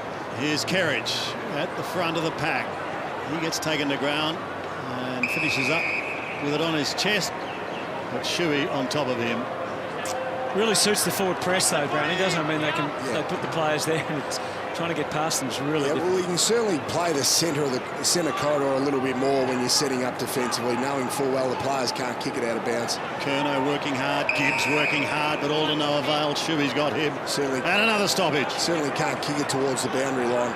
Really helps the guys like Jeremy McGovern and those lay-off defenders who do it so well. Nice set. Kerridge did well to match and could have gone anywhere. Redden back to the wing. Even numbers, so a chance for the Eagles. Blues had all theirs out the back. Darling is a menace at the best of times. Doherty happy to wear it and went forward for the Blues. It could have reaped rewards. Instead, it's the Eagles through Prittis. It wasn't the best of kicks for Cripps, who rounds it up, and then he in turn taken without it. And the Blues have been very generous there. Didn't need to do it. The support was now it's 50. He threw that a mile in the air. Sam Doherty. It was a fair way away. Was it for the throw, or was it Matthew Wright having a few words to the umpire on the way past? Because he did blow for the 50 before the ball landed. I'm not sure. I think there may have been some words to the umpire just in that passage of play.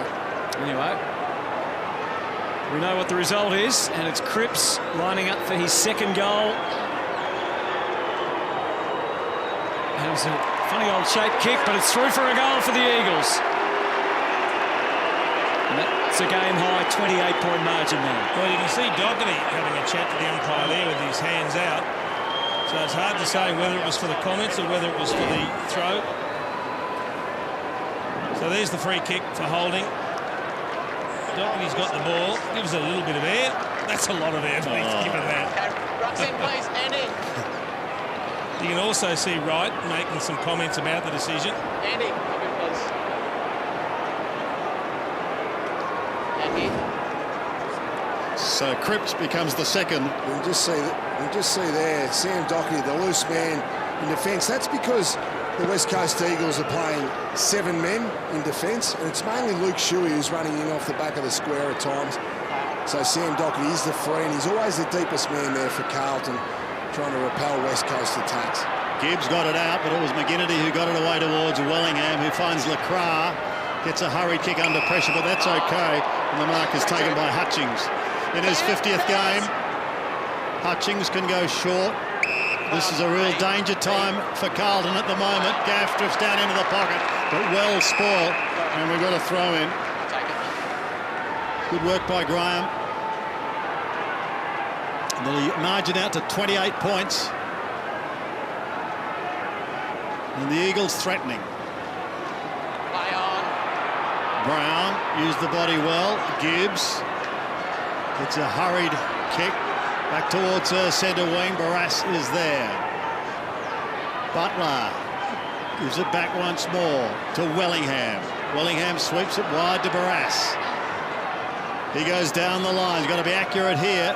And they've got the numbers clear if they can get it, and they do, to Shepherd in his 100th game, spearing it into the pocket. No mark taken, and it's going to be Carlton, hopefully to tidy up. They go into the square. Plowman is there. He goes short. That's going to be okay. The mark is taken by Armfield. The West Coast are their best, normally hit that target. Kennedy, again, just a little bit out of his reach.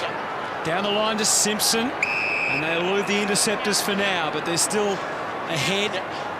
So can they pick their way through here? They've got the necessary players to do it. Kerridge got a target at centre half forward, decides to go to Curnow, right on the edge of the arc. Charlie, and he could get it in there quickly. It was a couple of one-on-ones, not much height, it has to be said. And he's instructed just to put it up towards the hot spot, which he does. Oh, that's an excellently timed mark by Wiedering. He showed a good pair of hands, didn't he? Just pushing forward.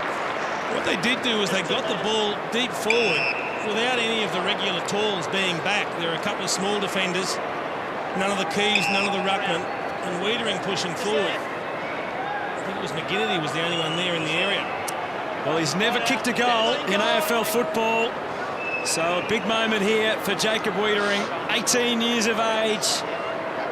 Part of the great hope for the future for the Blues. From point-blank range, puts it through, and there's a moment to cherish.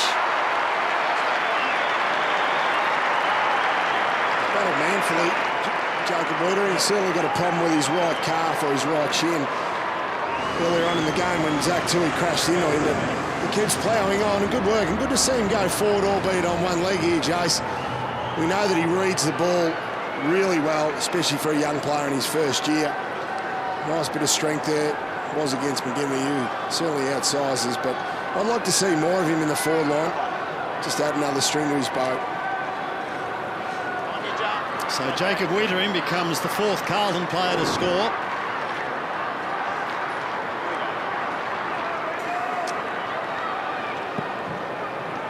So centre bounce once again is won by Cruiser, but here's Hearn. Does it nicely. They combine well. Goes back to the big man, Brown, who gets a hurried kick up towards Kennedy territory. Simpson waiting at the back. Lacar is there as well. It was a high tackle. The advantage is going the way of Carlton. Cripps, who plays on now. Buckley screaming for it. He's got it almost down on the wing. Buckley now will try and draw the player.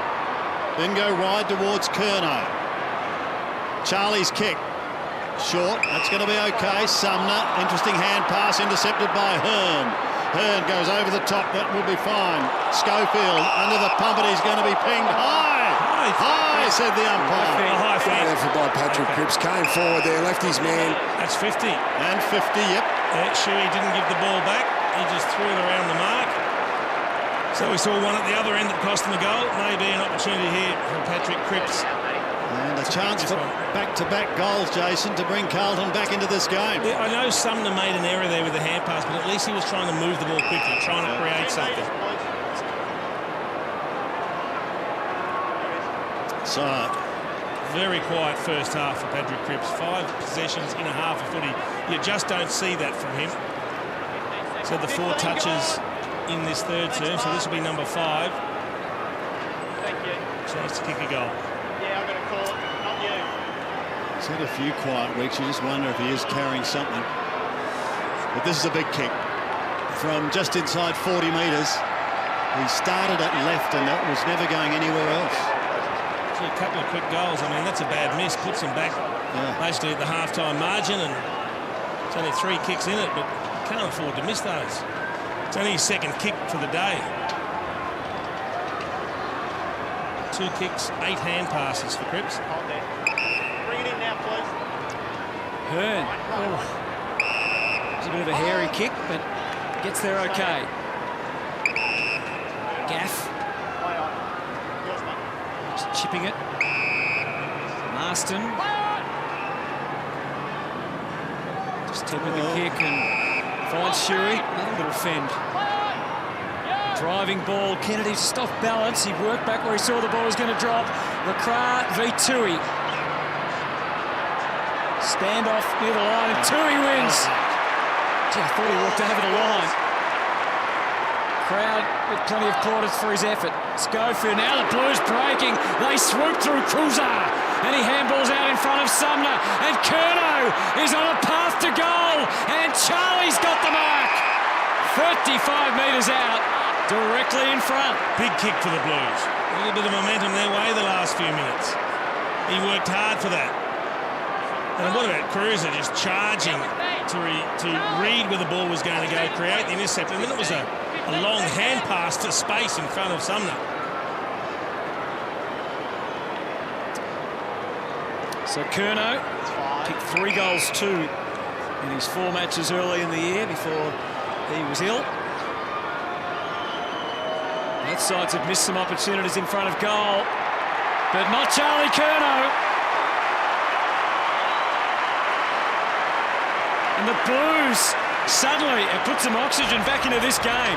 Fantastic, yeah. Have a look at this. Charlie Curnow, here's the man. Let's just watch him take off.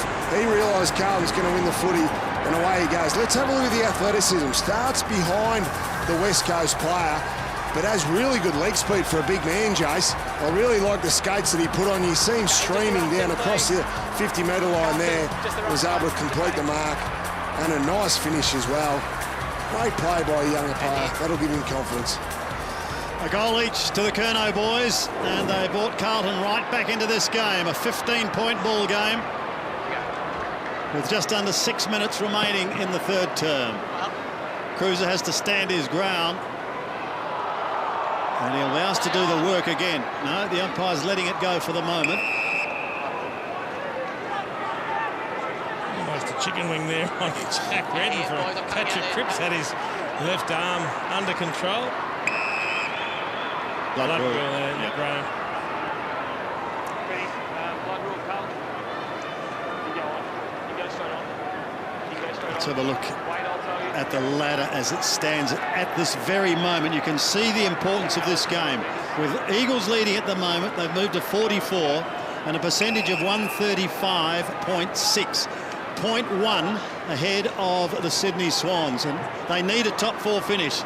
Kennedy flicks it high up towards the half-forward line, and a good strong defensive mark taken by White, who comes to Buckley.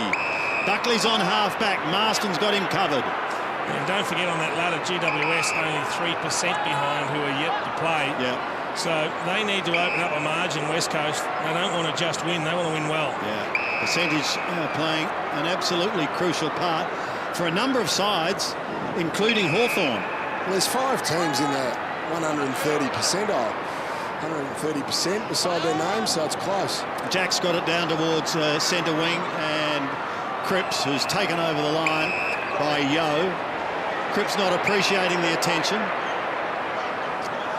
And we'll have a look again quickly at it, and you'll be able to see the percentage, particularly the one Jason was talking about with GWS. With the game in hand, yeah. You just get the feeling it's going to go right down to perhaps the last game of round 23, and well, that's exactly what the AFL would like to see. All drifting over the line, another throw in. Oh, don't pay that. Now that he had no option. He was being tackled, dropped it on the boot. Dennis Armfield got within a metre of getting the ball before it went over the boundary. Where's the common sense? That's the question. Shepherd goes short. It would appear to be missing. Back to Shepherd, who'll go laterally to Hearn.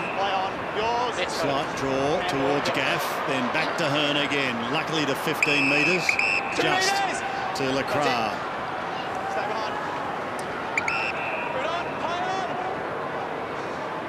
The Eagles being challenged in this third quarter. Lacroix goes long, up towards half forward. Kennedy was a target, but he wasn't in the pack. It may come to Yo. It does come to Yo, and Yo kicks the steadying goal. Elliot Yo gets his 14th for the season, and the Eagles steady.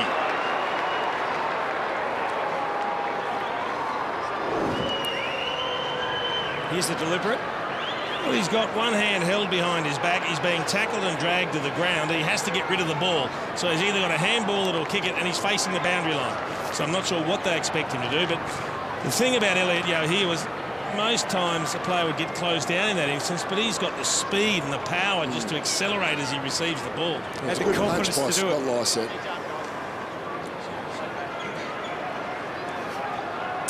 So it's back to 21. It's hard yards for the Eagles at the moment.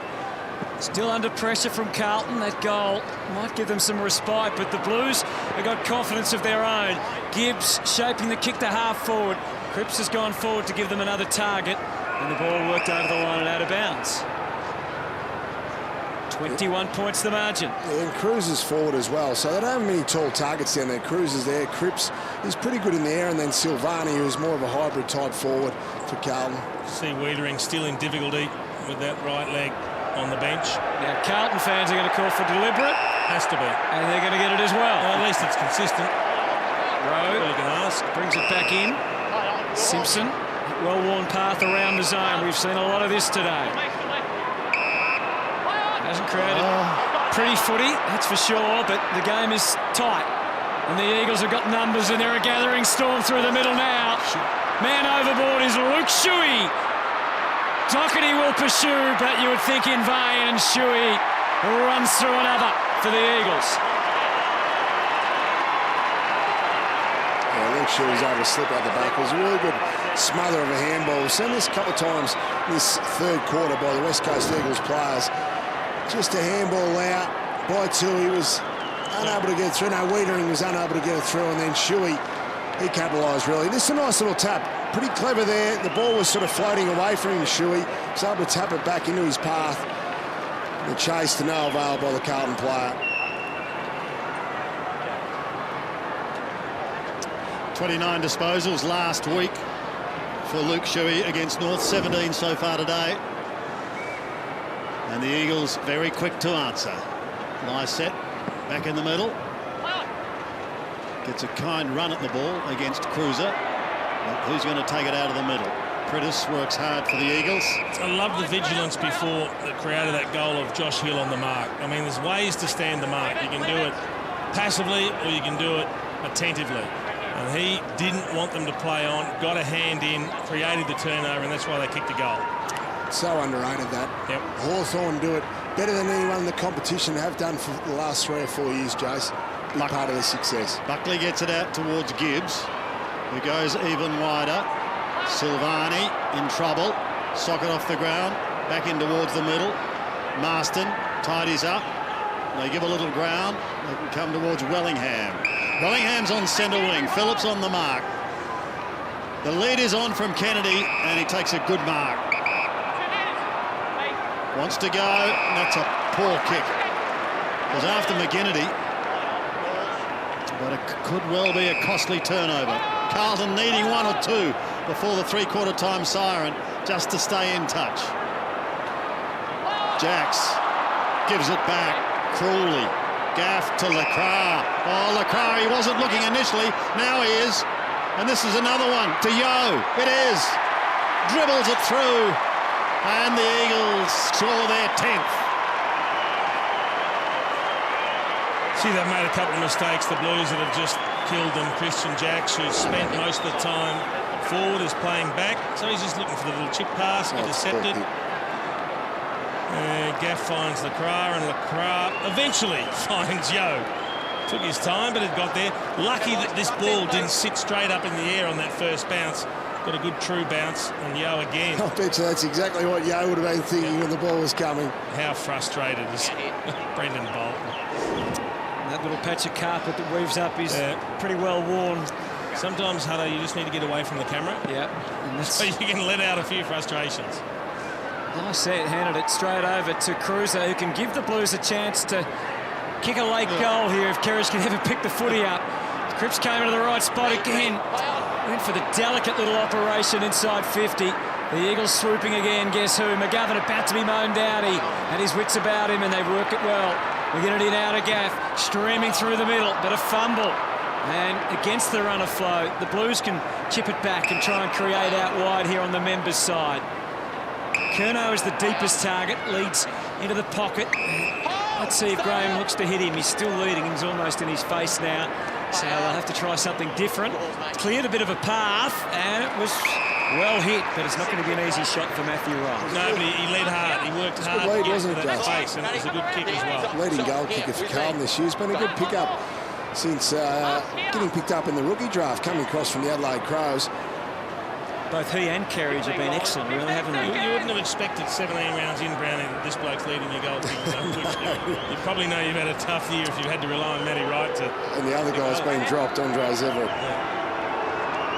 And the open face up. It's no fluke that he's leading the goals.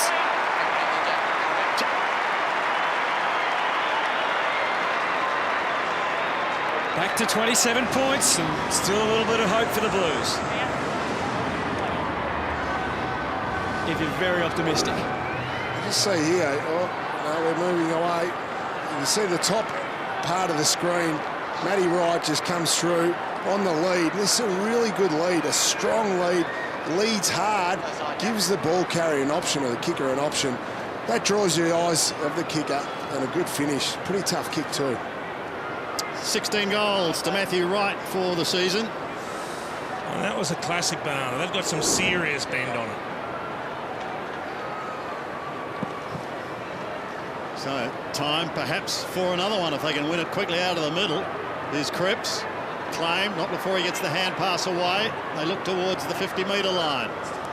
Marston edged out of it. Running now is Lamb. Running into trouble. He gives it away quickly towards Graham. And eventually over. So 27 points the margin. 13 seconds on the clock. And inside 50 for Carlton. Cruiser from behind. Curnow was there. Cruiser gives it to Cripps. He'll have a snap. Goes in towards full forward. It bounces over the head of Silvani. He's quick to get back on a tackle, but the Eagles have the numbers and they should be able to take it away. They do, as the siren sounds to end the third term here at the MCG. The Eagles at the moment answering every challenge. It was a 5-goal blast for the visitors in that third term. Carlton, not to be outdone, added 3, but it is the Eagles holding sway 10-8 to 6-5, a margin of 27 points.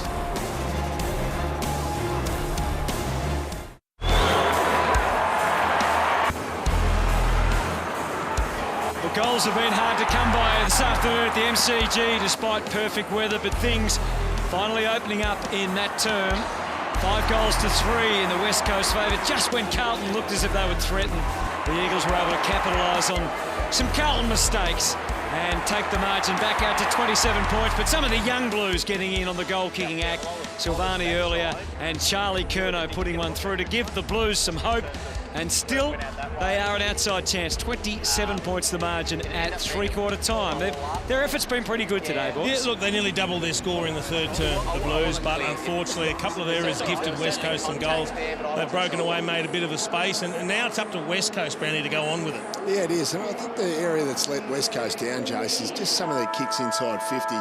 It's been a little bit disappointing and un-West Coast-like, and Josh Kennedy is the main recipient of that, the poor kicking. Adam Simpson there just having a chat to his forwards. Interesting to see. Matty Priddis struggled that quarter. It was tagged by Charlie Curnow in that third. And here he is with Barry Hall. Yeah, thanks, boys. Well, three-quarter time, 27 points. You can't shut up shop. You've got to play this out. No, it's been a grind all day, and, you know, we knew Carlton were going to bring some pressure, and it's been one of those days. A couple of goals late, we're good. Off the back of pressure, Need a bit more of that. Yeah, look, you know, Carlton really trying to switch the ball. They've got an extra number down there, so we're trying to press up and get some forward half turnovers, but it's tough. Good luck. Thanks, mate.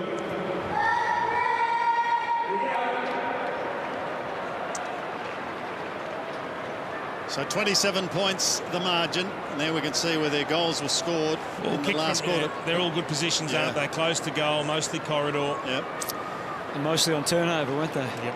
5 relatively easy shots. So let's see what happened. Can Carlton mount a challenge early in this final term as the Eagles look towards a top 4 spot? Lysette up against Cruiser. Priddis will be first to it, and he did well to get it out. Got it to Lysette, who kicks them a wobbly old kick that goes inside 50. Doherty is there. Advantage is going to be paid. Doherty's kick is going to be okay. Stay out, Josh. Chance to relieve the pressure. Early pressure in this term for Carlton. Got Cruiser as the target. Kerridge. Well, he goes wide, and that almost finished in the stands. That was a poor kick. And you got Matty Cruiser as a longer target, one out. I think you've got to kick to him and give him an opportunity to mark the ball in the air. Shuey brings it back, spearing it in towards Darling. And now a high tackle is deemed, and he's got a free kick. So he's got a shot at goal that really shouldn't trouble him. Well, for an aggressive spoil like he played, I think he's just missed the ball, and unfortunately he's caught Jack Darling. Jack, come around 2 metres, please. Jack, 1 more metre. Going to be kicking from 45. Almost directly in front. Is to stretch the lead to 33 points. Darling's kick is away to the right, and another opportunity going begging. They're 9th behind of the day. He's fourth behind too, Sandy. Jack Darling. I'd be disappointed with that. Normally reasonably accurate on goal.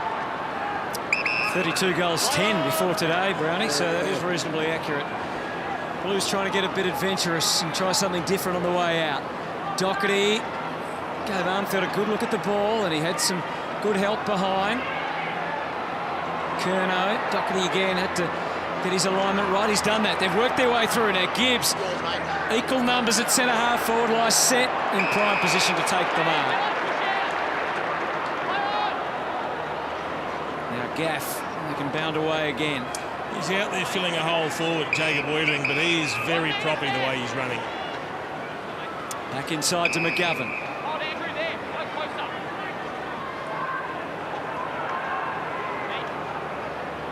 To Elliot Yeo, and again it's patient and modest gains here for the West Coast Eagles.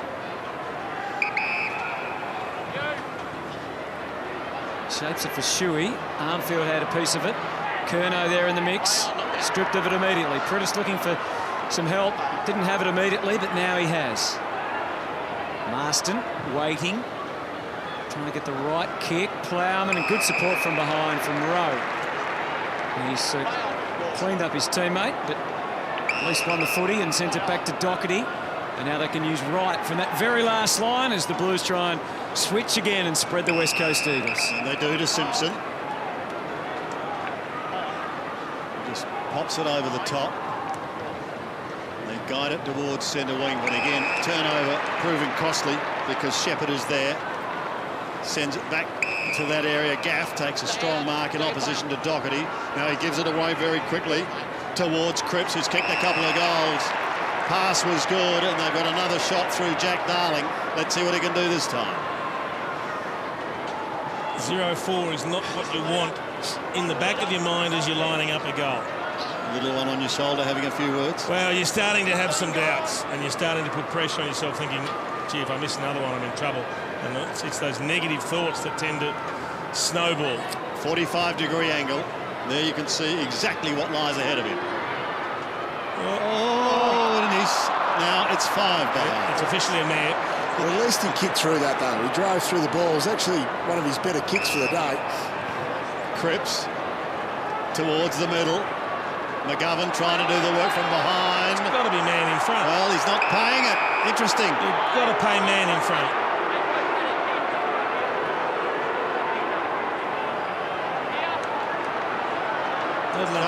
Charlie Curnow. Yeah, wanting an explanation. And Phillips gets the free kick. No wonder. Up towards half forward. Kerridge steals it. He did really well. Combining with Silvani. Goes up towards the pocket and over the top for a throw-in in the right forward pocket. See young Charlie Curnow there. He'll just develop his strength one-on-one, his footwork. Just a little bit all at sea there. A couple of years in the weight room and he'll be a lot better at those marking contests. Gaff has been busy. Disposal number 26 to the outer side. And Kennedy, an optimistic call or plea by Carlton fans. Worth a shot, though. Yeah, well, in you never know. Today's game, you never know. Quite right, Hutto. Phillips against Lysette. Been a real struggle as Lysette's taken on the 2 blue ruckmen today. Hit-outs pretty much level, 35 to West Coast, 33 to Carlton, and the clearance is almost identical as well. And the West Coast lead stands at 29. Cripps straight down the throat of Lacroix. We're not going to venture too far from there anytime soon. Maybe we are. Out the back, Simpson. They've got his left foot covered, but he's got himself free. An attacking kick into the middle could have gone anywhere and still could go anywhere. But the Blues are able to weave through. And Doherty, can he hit a target? Yes, he can. And it's Gibbs. Yeah, got to go back and kick this one. Bryce Gibbs, just the 15 possessions today. So the 3 clearances. Hasn't always kicked the ball as well as he can. We know he's one of the best kicks in the Carlton side. And from 35 out directly in front, he's got to be kicking this one 10 times out of 10. So Bryce Gibbs stands for the Blues. He's been outstanding this year, averaging 26 disposals, 14 goals, 8 for the season on the goal-kicking front.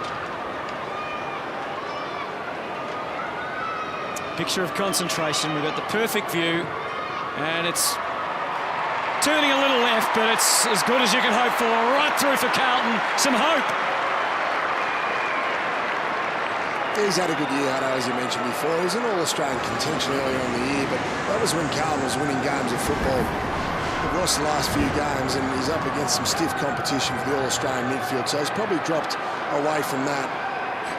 Today he's been a little bit down. I think West Coast have certainly been conscious of him. I think Adam Simpson would have circled his magnet in the pre-game.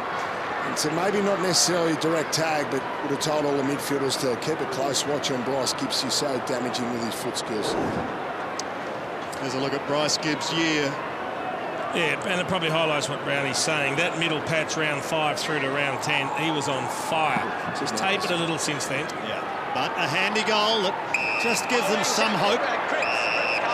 Now Cripps has won it out of the middle with a free kick. And he goes long and direct, inside 50 once again. Big pack of players. Armfield crashes into the pack, couldn't take the footy with him, however. Gaff's in all sorts of bother. A cry of ball goes up. Cruiser applied the tackle. Barras gets a hurried kick. Great spoil. Jax was brilliant. He was, and Darling very slow to pick himself up. The Eagles might answer, though. A good strong mark. That's unlucky. Taken by Cripps. It deserved to save a goal, that spoil from Jax, because Darling was in the prime position to mark. And he went back hard, knowing there was probably traffic coming the other way, and got the spoil in. It was a brilliant effort from the young man. Jamie Cripps hasn't missed a game this year, 1 of 8.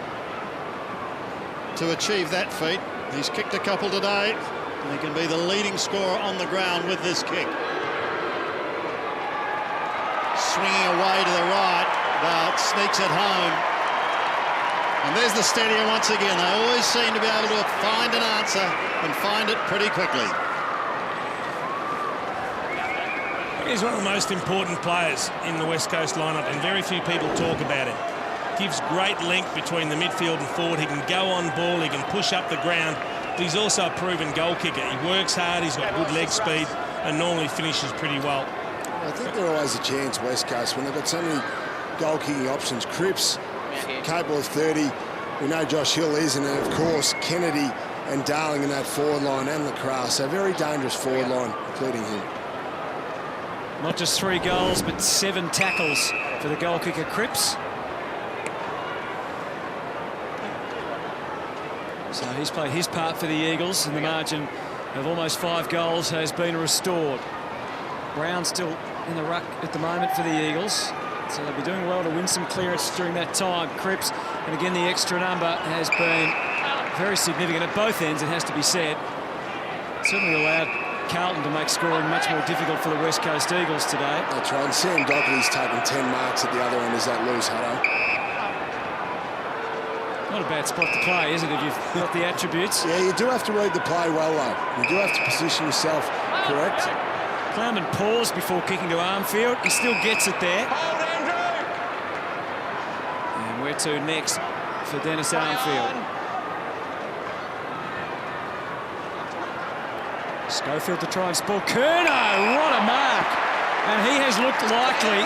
That's what you look for in young players, just little snippets of evidence, especially those big key forwards, to clap one like that and to jump at the ball nicely. 3-quarter kick aimed up at Cruiser or even Wiedering. And Silvani for his second. Doesn't quite come together. We've seen it this year with Paddy McCartan. He's been able to clunk 3 or 4, Sandy, and they just give the supporters hope, and they would give the Carlton supporters hope in Charlie Curnow's mark. Wellingham's kick back into play was interesting and could prove costly. Rowe with strength. Cruiser in trouble. Did get rid of it. Shuey trying to find Prittis and or Gaff. It spills free. Sumner gets clear. 46 metres from home. Goes with a drop punt. It's high, but it's wide. And another behind goes on the board for Carlton. 7-7. Just on the blue dot. Down by 27. Well, they haven't given up the Blues. I like the way they're still pushing, still creating opportunities. Curnow may go again. This time couldn't quite hold it. Jax picks it up. tumbles a punt back towards full forward. Eagles have got the numbers, but Barras is under pressure. Hand pass is going to be okay, and it was touched. So once again, Carlton in with the opportunity. They've still got it in the vicinity. Can't pick it up. Wellingham's under the pump. Gives it to Marston. Gets a hurried high kick back towards the half-back line. Cruiser was in front. Oh, but an excellent mark taken by Plowman. He's called to play on, and he does. Pokes it inside 50 and a big leap over the back. Kerridge has taken the mark, and he's going to go back and have a shot. Sam Kerridge will be directly in front, kicking from 45. Not sure that it was the ideal inside 50 from Lockie Plowman after he took a terrific contested mark, but what it did do was make the West Coast defenders have to stand under the ball and gave Kerridge a run and jump at the footy. Beat it now. 4 goals to Sam Kerridge so far this season, and he's played every game. And he's just keeping the Carlton flame alive. As Joe said before, a dangerous kick, 40 metres out from goal. But Jeremy McGovern was sitting on the bench for the West Coast Eagles, so normally you would see McGovern in that contest. Nowhere to be seen. Hutchings underneath the ball, not known for his marking power. It's a good finish by Kerridge. He's been a good player today for Carlton. He's been a really good pickup along with Matty Wright, coming across from the Adelaide Crows. They're still in it, only 21 points of difference. Yes, 21 points. Another goal, and there'd be some doubts in the minds, perhaps, of the Eagles. Nice set back in the ruck. Cruiser on duty for the Blues. He went up, and his free kick given to Cruiser, so immediately they can go forward. Simpson, Gibbs, all the big names there for Carlton. Probing kick. Oh, Phillips, was there interference? Through to Curnow again. Can he create something? Oh, geez, given a lot of time. A long time. Absolutely. What I do like about the Blues in this fourth quarter is you're not mucking around anywhere near as much with the footy. They're getting it in long, they're getting it in quickly. Hearn comes Members' side. Big pack of players. It was Rowe who got a fist to the ball, pushing it towards the line. It's going to be kept in play. The Eagles go down towards centre wing. They've got McGinnity running wide. He was taken high, and he's got a free kick. And White was told by the umpire, just be careful. A little crude. Rowe in from the side, almost slapped it down. Cruiser, Cripps over the top. Gibbs under pressure. Darling gets it out beautifully to Hill. Lecracken steady. He could have had a shot, but he unselfishly centres the ball perfectly for Kennedy, who will go back and try and kick his second goal of the day. It was a really good decision there, Sandy. Would have been a tough kick from there by Mark Lecracken, but very unselfish. Spotted Josh Kennedy in the centre of the ground, 30 metres out from goal. 15 gone. Pretty good percentage there. Pretty confident in these numbers. Yeah, where it's marked there. You line with me. Kennedy's only other goal came in the second quarter.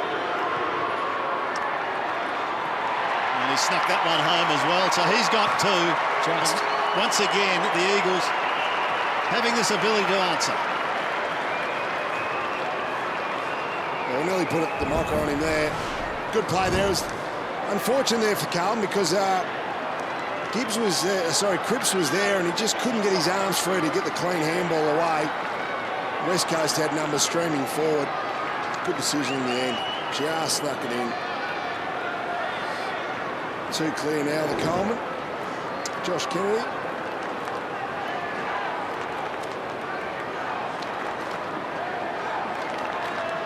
Not the big bag that he may have been hoping for this afternoon, Josh Kennedy, but enough to extend his lead by 2. Of course, he's kicked 1 goal against Hawthorn here in round 2 earlier in the season and was scoreless in the grand final, which seems amazing last year.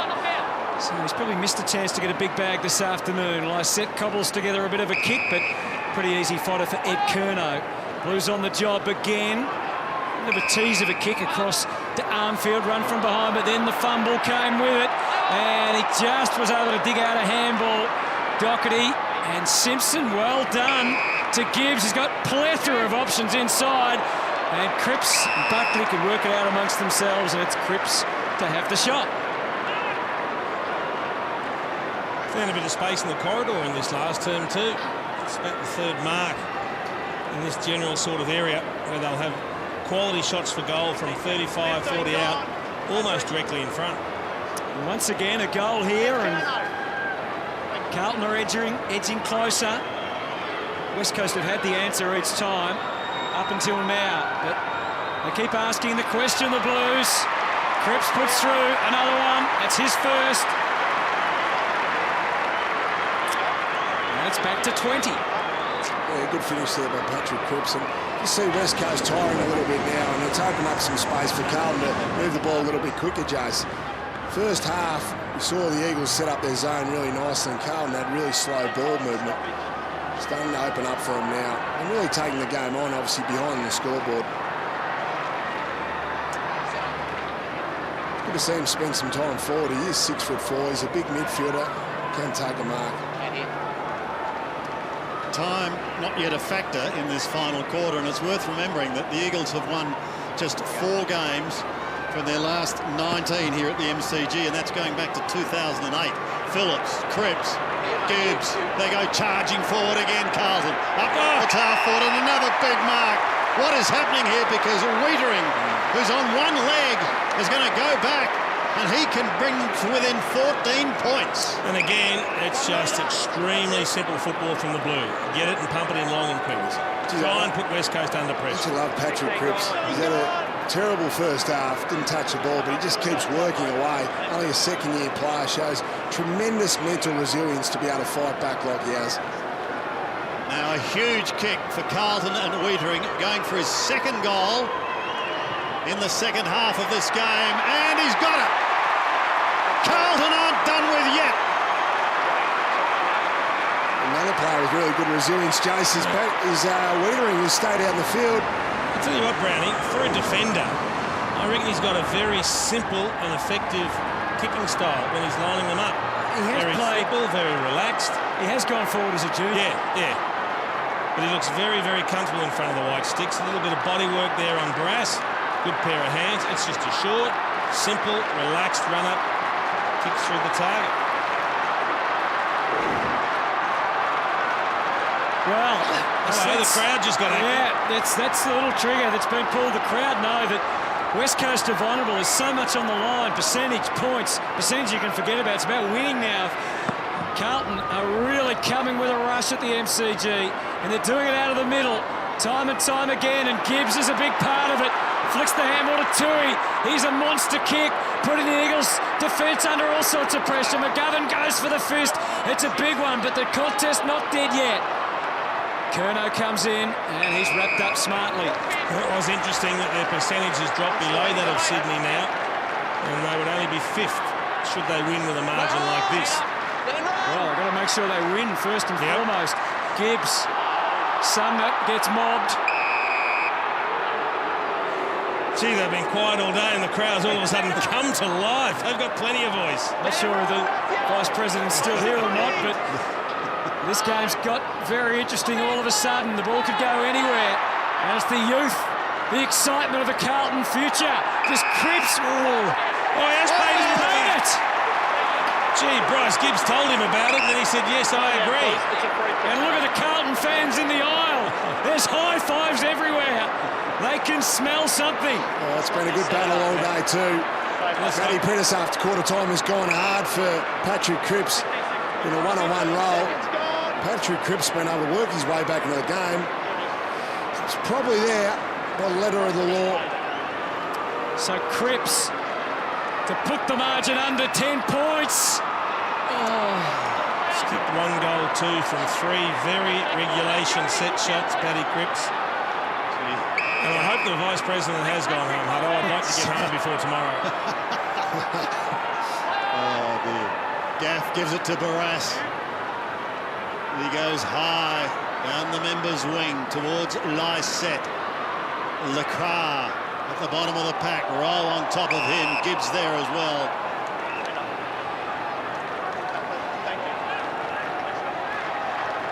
Let him run, don't hold. 5.5 minutes remaining.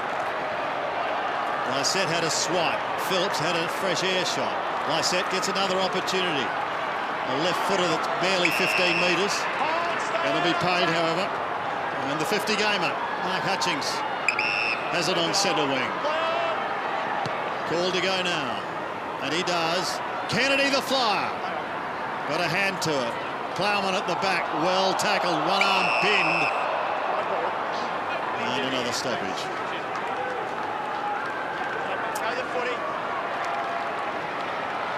Eagles desperate. Yeah, it's Elliott Yeo. Free kick to Cripps. A holding by Elliott Yeo there, who's now trying to get to Patrick Cripps. If that wasn't there, it should have been a free kick to Andrew Phillips in the ruck anyway. Gives it to Curnow, who goes long to the outer side. Smashed away, an opportunity for McGinnity. The race is on here. Who's going to win it? Lamb, first to it. No one able to get it out cleanly, however. Hearn locks it in.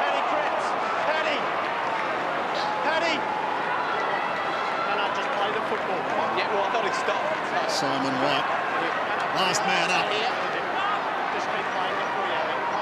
You can hear the umpire talking to Cripps, just say keep playing the footy. He was a little concerned.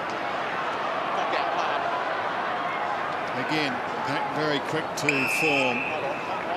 And we've got another stoppage on the outer wing. I've got to be honest, I prefer that the umpire didn't say things like that.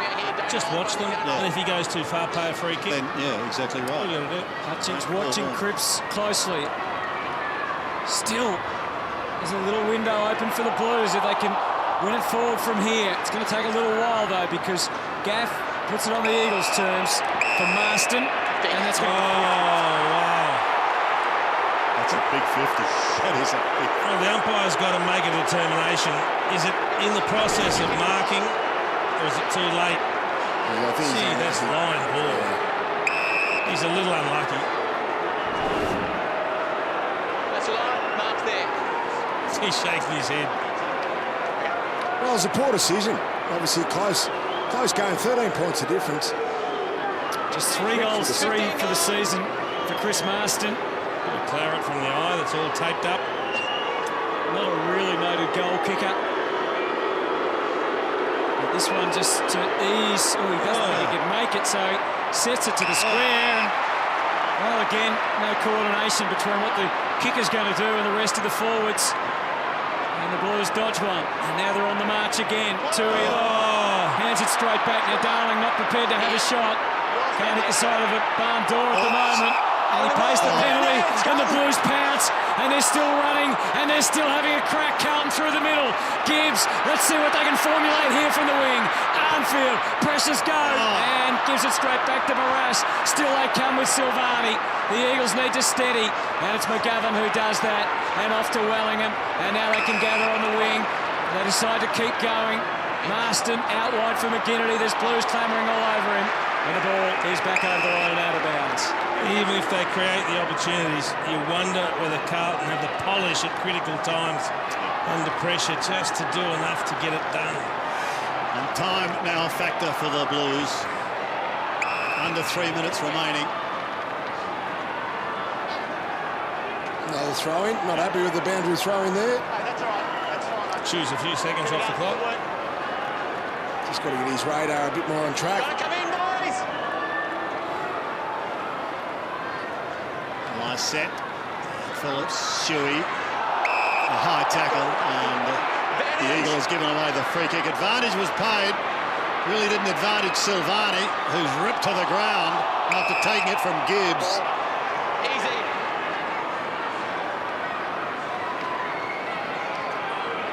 And precious seconds continue to tick away as far as Carlton are concerned. Lysette wins it. Again, close to the boundary line and over.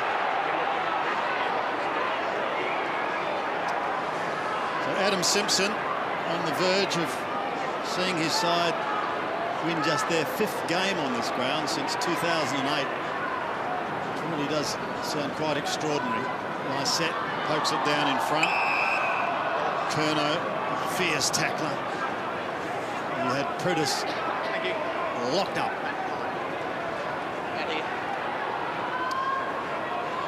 Just over 2 minutes remaining. Carlton Need a miracle from here. Marston.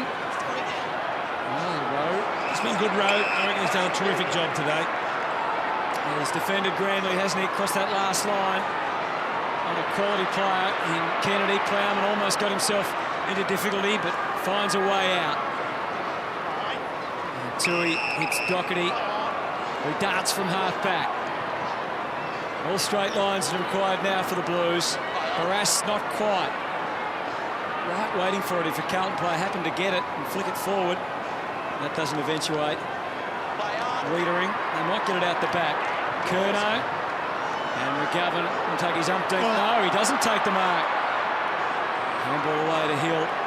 And then to Gaff on the bounce. And just a heave back to the wing. McGinnon is Simpson! Doesn't do a lot of favours for Silvani, but he's steadfast and strong of mind. And the Blues fans, again, he gives it to Bryce Gibbs, thought he would learn his lesson. This time, no, Bryce Gibbs has got enough to kick a goal. And there technically, mathematically, is still a chance. Great awareness by Jack Silvani there. Probably questioned whether he could make the distance. Saw Bryce Gibbs running past you. He can definitely make the distance. It's a class player. What a finish there. Good strong mark too. I love the fact that he was happy to stand under the ball. It looked like Josh Hill was in the perfect position to come over and crunch it with a spoil, but he jumped off 2 feet. Josh Hill, no momentum going into the body of Silvani, who took a good strong mark, played on quickly. Incredibly, a 7-point ball game with 1 minute and 10 seconds on the clock. Who would have thought? Cruiser back in the middle, up against Lysette. Cruiser wins it, but it's Prentice who takes it out of the middle. A high ball inside 50. Rowe worked hard, so too did Doherty. Got boot to ball, it's a high kick. Gibbs underneath it, but he leaves it for Simpson. Now Simpson gives it to Gibbs. On the outer side of the ground, he chips in towards the middle. That's going to be okay. And the mark is taken by Silvani. He's got good hands, Silvani, hasn't he? Yes. He plays on quickly, knowing that time is of the essence. Up towards half forward, couldn't get as far as Phillips. They've still got an opportunity. They're inside 50. Gaff is there, almost runs into Shuey. Buckley is there for Carlton. It's locked up. Eagles swarm and they lock it up with Kerridge. It's going nowhere with 27 seconds on the clock. Two Eagles competing, spilling the ball out. A score here makes for a very nervous last 20 seconds. From the ball up, Phillips got a hand to it. Gibbs, who's really come good. Armfield was a goal kicker last week. Gee, behind would have been interesting, wouldn't it? Absolutely, it would have. Gibbs has been terrific, hasn't he, in the last 5 minutes? Both him and Cripps, who certainly Brendan Bolton would have spoken to at half-time to lift their output. They've been fantastic in the second half. Gibbs now 26, so Hill's at 28. The back pocket and over the boundary line. So the Eagles are going to hang on, but they've certainly received a scare.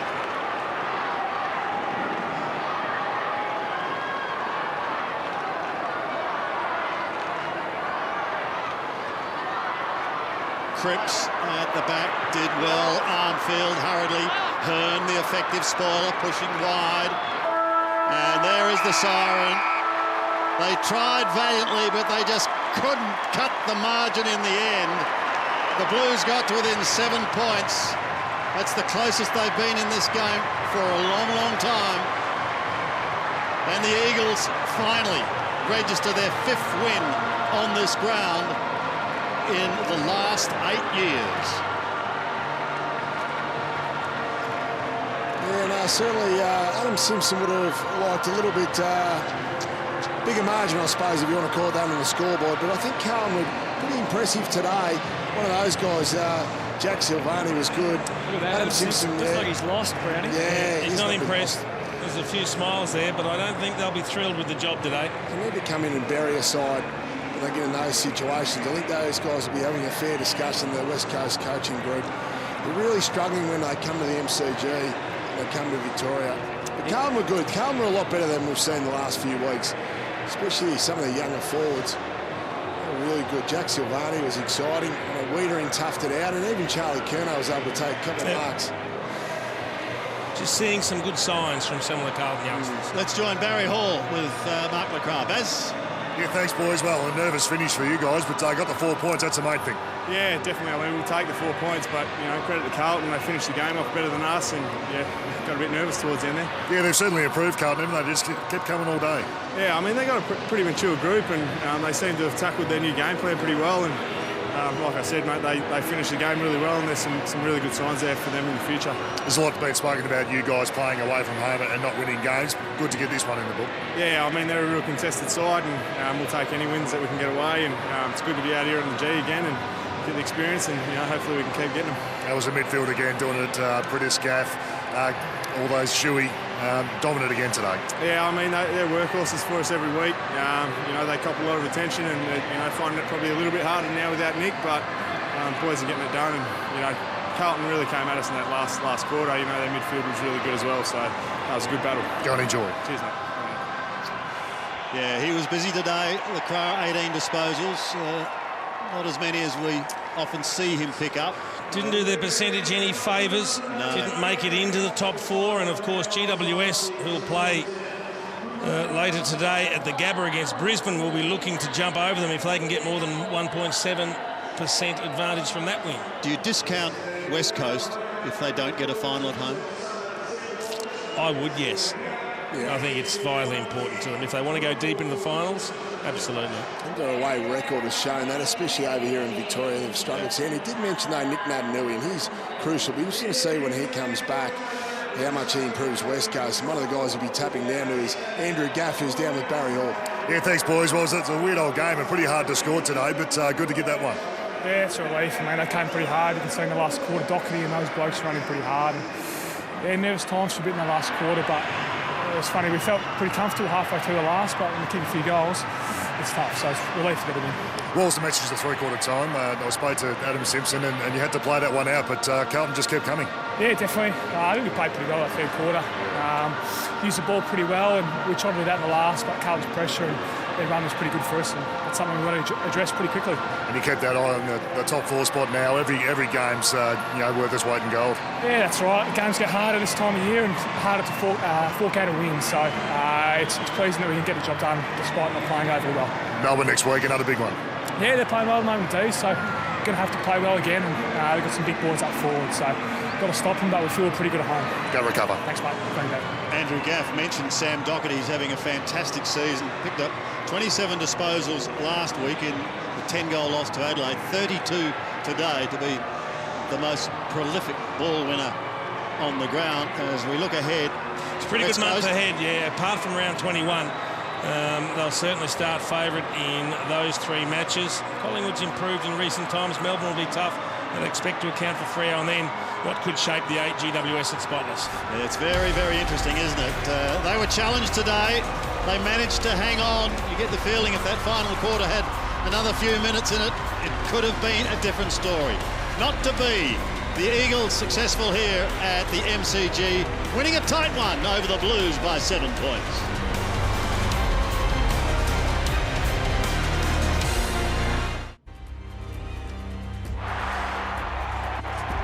A tight one. Well, yes, you got there at the end, Adam Simpson, but it certainly wasn't easy. Carlton coming home with a wet sail, and really they did have their opportunities. A couple of missed shots, well and truly rude, but not a lot of joy in that camp there at the moment. Even though they got the 4 premiership points, their percentage has taken a little bit of a hit, and that could be a telling factor. 12-10 played 11-9. Cripps booted 3 for the visitors. Gaff was busy. Doherty, as we mentioned earlier, also doing really well. Gibbs and Cripps having sensational second halves, gentlemen, that really brought Carlton back into the game, Jace. It was, and a lot of very similar numbers in there. You look at the clearances and the centre clearances, even the marks inside 50. So they fought back really well, the Blues. You mentioned a couple of big second halves from Cripps and Gibbs, who virtually didn't touch the ball in that first half. So a terrific fight back from the Blues. They took it right down to the wire, almost gave themselves a chance of winning. Yeah. West Coast got the points, but that's about all they got, Brownie. Yeah, they did, and it was interesting. Some of the delivery into the forward line was not great. Mark Leclerc, we know, is always one of those guys, brings it into the forward line and kicks a couple of himself. Just see him, he had 18 possessions on the day. I thought he was pretty good, pretty consistent all day without absolutely dominating, Jace. Good finish there. but it was a little bit of a tough day, I think, for the forwards. They did have to contend with a spare man back there in Sam Doherty, but Lacroix looked dangerous most of the day. He's good at finding space. He's a creative player, and he certainly had a few assists. We know he gave that one to Shuey. He found Elliot Yeo for this goal. Kicks this one to Kennedy, who also kicks a goal. So kicked a couple himself and set up a few. I wonder what Adam Simpson thought of the game. I know he got the result, but I'd be really interested to hear from him, and we're going to now with Baz. Well, Simo, I'm sure you're pretty relieved with the result, but a weird game of footy in the end. It was pretty hard to score. It was, yeah. I thought we butchered our inside 50s on occasion, and we didn't take advantage when we had dominance. And then, in the last quarter, the pressure lifted, and we didn't handle it too well. It was your good players that stepped up, though. Gaff, Shuey, Pritis, again, were pretty dominant. Yeah, look, we know they're going to turn up most weeks, but it's about the collective for us, getting everyone to play to their levels. And I thought we did at stages today, but we also didn't. So we've got some work to do. McGovern was an important player at critical times as well. Yeah, we've been toying with getting him forward and in the ruck, but he's just been too good down back. So he probably intercepted another 4 or 5 marks today, and he's probably our best player at the moment. So we've got to keep him there. Important victory. When do you start to have a look at the ladder, or is it just about winning each game in front of you? I think I'm not the first coach to say let's just get to qualifying for finals first, and then if we do that, then we'll go from there. So we've got another couple of wins to get to. Thanks for your time. Go and have a chat with the boys. Thanks, mate. Cheers. Yes, Adam Simpson acknowledging that his side has some work to do, and there's no surprise there after that result. 13 intercept possessions for Jeremy McGovern. He's turned into a wonderful player. He did. Look, he took 8 marks, but most of those marks were in the first half. So they were able in the second half, the Blues, to actually keep his ability to intercept mark out of the game, because he did it so well. But I think he had a huge impact in the first half and really set up things for West Coast. Yeah, I think Carlton run and carried the ball better in the second half. They quick kicked a lot in the first half, and obviously that plays in the hands of a Jeremy McGovern. As Jason said, was terrific in the first half, but Carlton were able to nullify that in the second half, especially through Carlton's ball movement. I just want to ask you on West Coast and Adam Simpson's tactics. I mean, Doherty playing that loose, at any stage would they have thought, well, maybe we'll change things and try and man him up? Look, I was very surprised because Sam Doherty was probably the best man on the ground, and he's very potent with his kicking skills as well. So he judges the ball well in the air. He played the role well all day. He stayed the deepest. He never let a West Coast forward get past him. And then when he got the ball, he's able to set up with his really good kicking. And I was very surprised that move wasn't done all day. Every single centre bounce, West Coast played their forward off the back of the square, and they allowed Doherty to start free. So amazing there was no changes. 12 marks he took for the day. Jack Darling's afternoon. We know it was tight and hard in that forward 50. It was Don't so be crowded. Too harsh on him. Not goals fired. I know, this was a bizarre day. He had 11 possessions. He had 7 kicks. Only one of them was an effective kick. So his kicking efficiency was 14%. He got poleaxed about 4 or 5 times on the day. He got waxed to the head. He got collected in contests, sometimes by his own teammates. And he just could not hit the scoreboard when he actually had the opportunities. He hit the post once. A couple that just slewed off the side of the boot. It just was not his day. Could not have hit the centre of the post any better than that, though. He was frustrated. This is where he took the shots from. Doesn't the little man start talking to as the game wears on, Jace? Sure, we've been in those situations a few times, but he'll go back and he'll do his work throughout the week. But the hardest thing to replicate is pressure at training. You can't create it any other way. He's not the first one to do it. Remember Nick Riewoldt just a couple of weeks ago finished up with 5 behinds for the day. Let's have a look at Jack Silvani, because he's gradually getting into the seniors game and becoming a part of the senior outfit for Carlton. Thought he got better as the game went on. 12 possessions, took a couple of, in particular in that last term, a couple of strong grabs that were really, really good. An assist, that was a shocker. He shanked that one trying to kick it 55, which I don't think he has in the repertoire. He gave one off to Bryce Gibbs, an assist for a goal. There's one where he gets on the end of it and finishes nicely. But he kicked 1 goal too, could have kicked a couple more, but he shows a lot of promise. He's just got that uncanny ability to be where the ball is. I talked about at the start of the day, have Silvani, an 18-year-old, Wiedering, an 18-year-old, Curnow back in the side today. And they all did some things. Wiedering had a tough day. He did a really good job just to stay out there, didn't he? Well, they asked a lot of him, Brownie, because he got a very heavy knock to the leg. And he had it strapped, he had it iced, he had some padding put on the front of that shin. I'm not quite sure what the issue there is, but he came back out. He wasn't running well. He wasn't moving well. but he found a way to kick a couple of goals for him. Can't wait to see him play forward when he's healthy, Jace, because he does read the ball well. And going forward, as I said, with Curnow and Silvani, it was really exciting. Sam Rowe and Plowman held up their end in the key defensive post, so it allowed Wiedering to go forward, and I think it could be dangerous here. He judges the ball beautifully. It's exciting times for the Carlton supporters with their key forwards. There wasn't a huge crowd here today, but many of them, including some of our commentary team, were a little frustrated by the security that was in force here, because the Vice President of the United States, Joe Biden, saw fit to pay us a visit, and he did. He picked up a footy, he picked up a Carlton jumper with Patrick Cripps' number on it. I think he finished up wearing an Eagles scarf. Finished up quite confused, actually, but the security was quite extraordinary. It was, and I actually came in with Jonathan Brown-Sanders, who felt that he should have been given priority over the Vice President, was a little bit miffed when he had to actually back up a few steps and allow the dignitaries to come through. I actually came in, I went past Jace, and he was getting strip searched by the Secret Service, which was quite a sight. Anyway, it was very good of him to come here to the game. His main function, of course, was to be here in Melbourne for the official opening of the new Peter McCallum Clinic. He has emotional ties with that, of course, having lost a son through brain cancer some time ago. So that's just about it. Carlton, we keep saying, a work in progress, but they're getting there. Heading in the right direction. Promising signs. And the West Coast Eagles, as we heard Adam Simpson say, there's plenty of work to do. If they're going to have any chance of being a top 4 side, they've got plenty of work to do. But at least they came here today to the MCG and they can sing the song.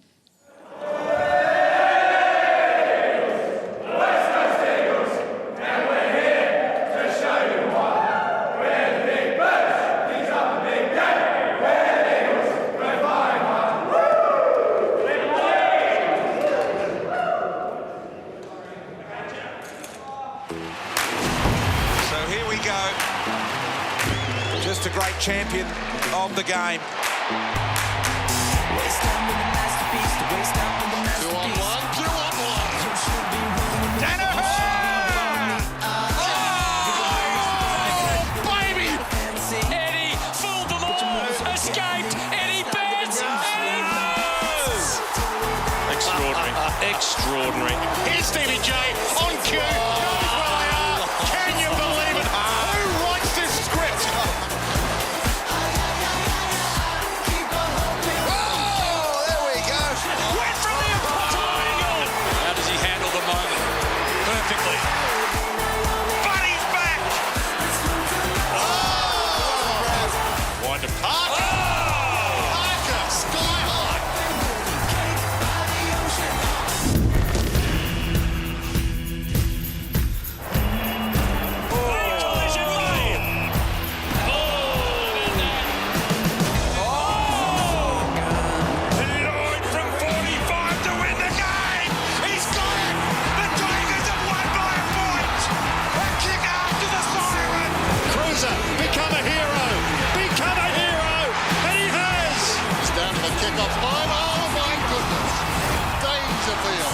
Hasn't happened. Still a chances of a goal.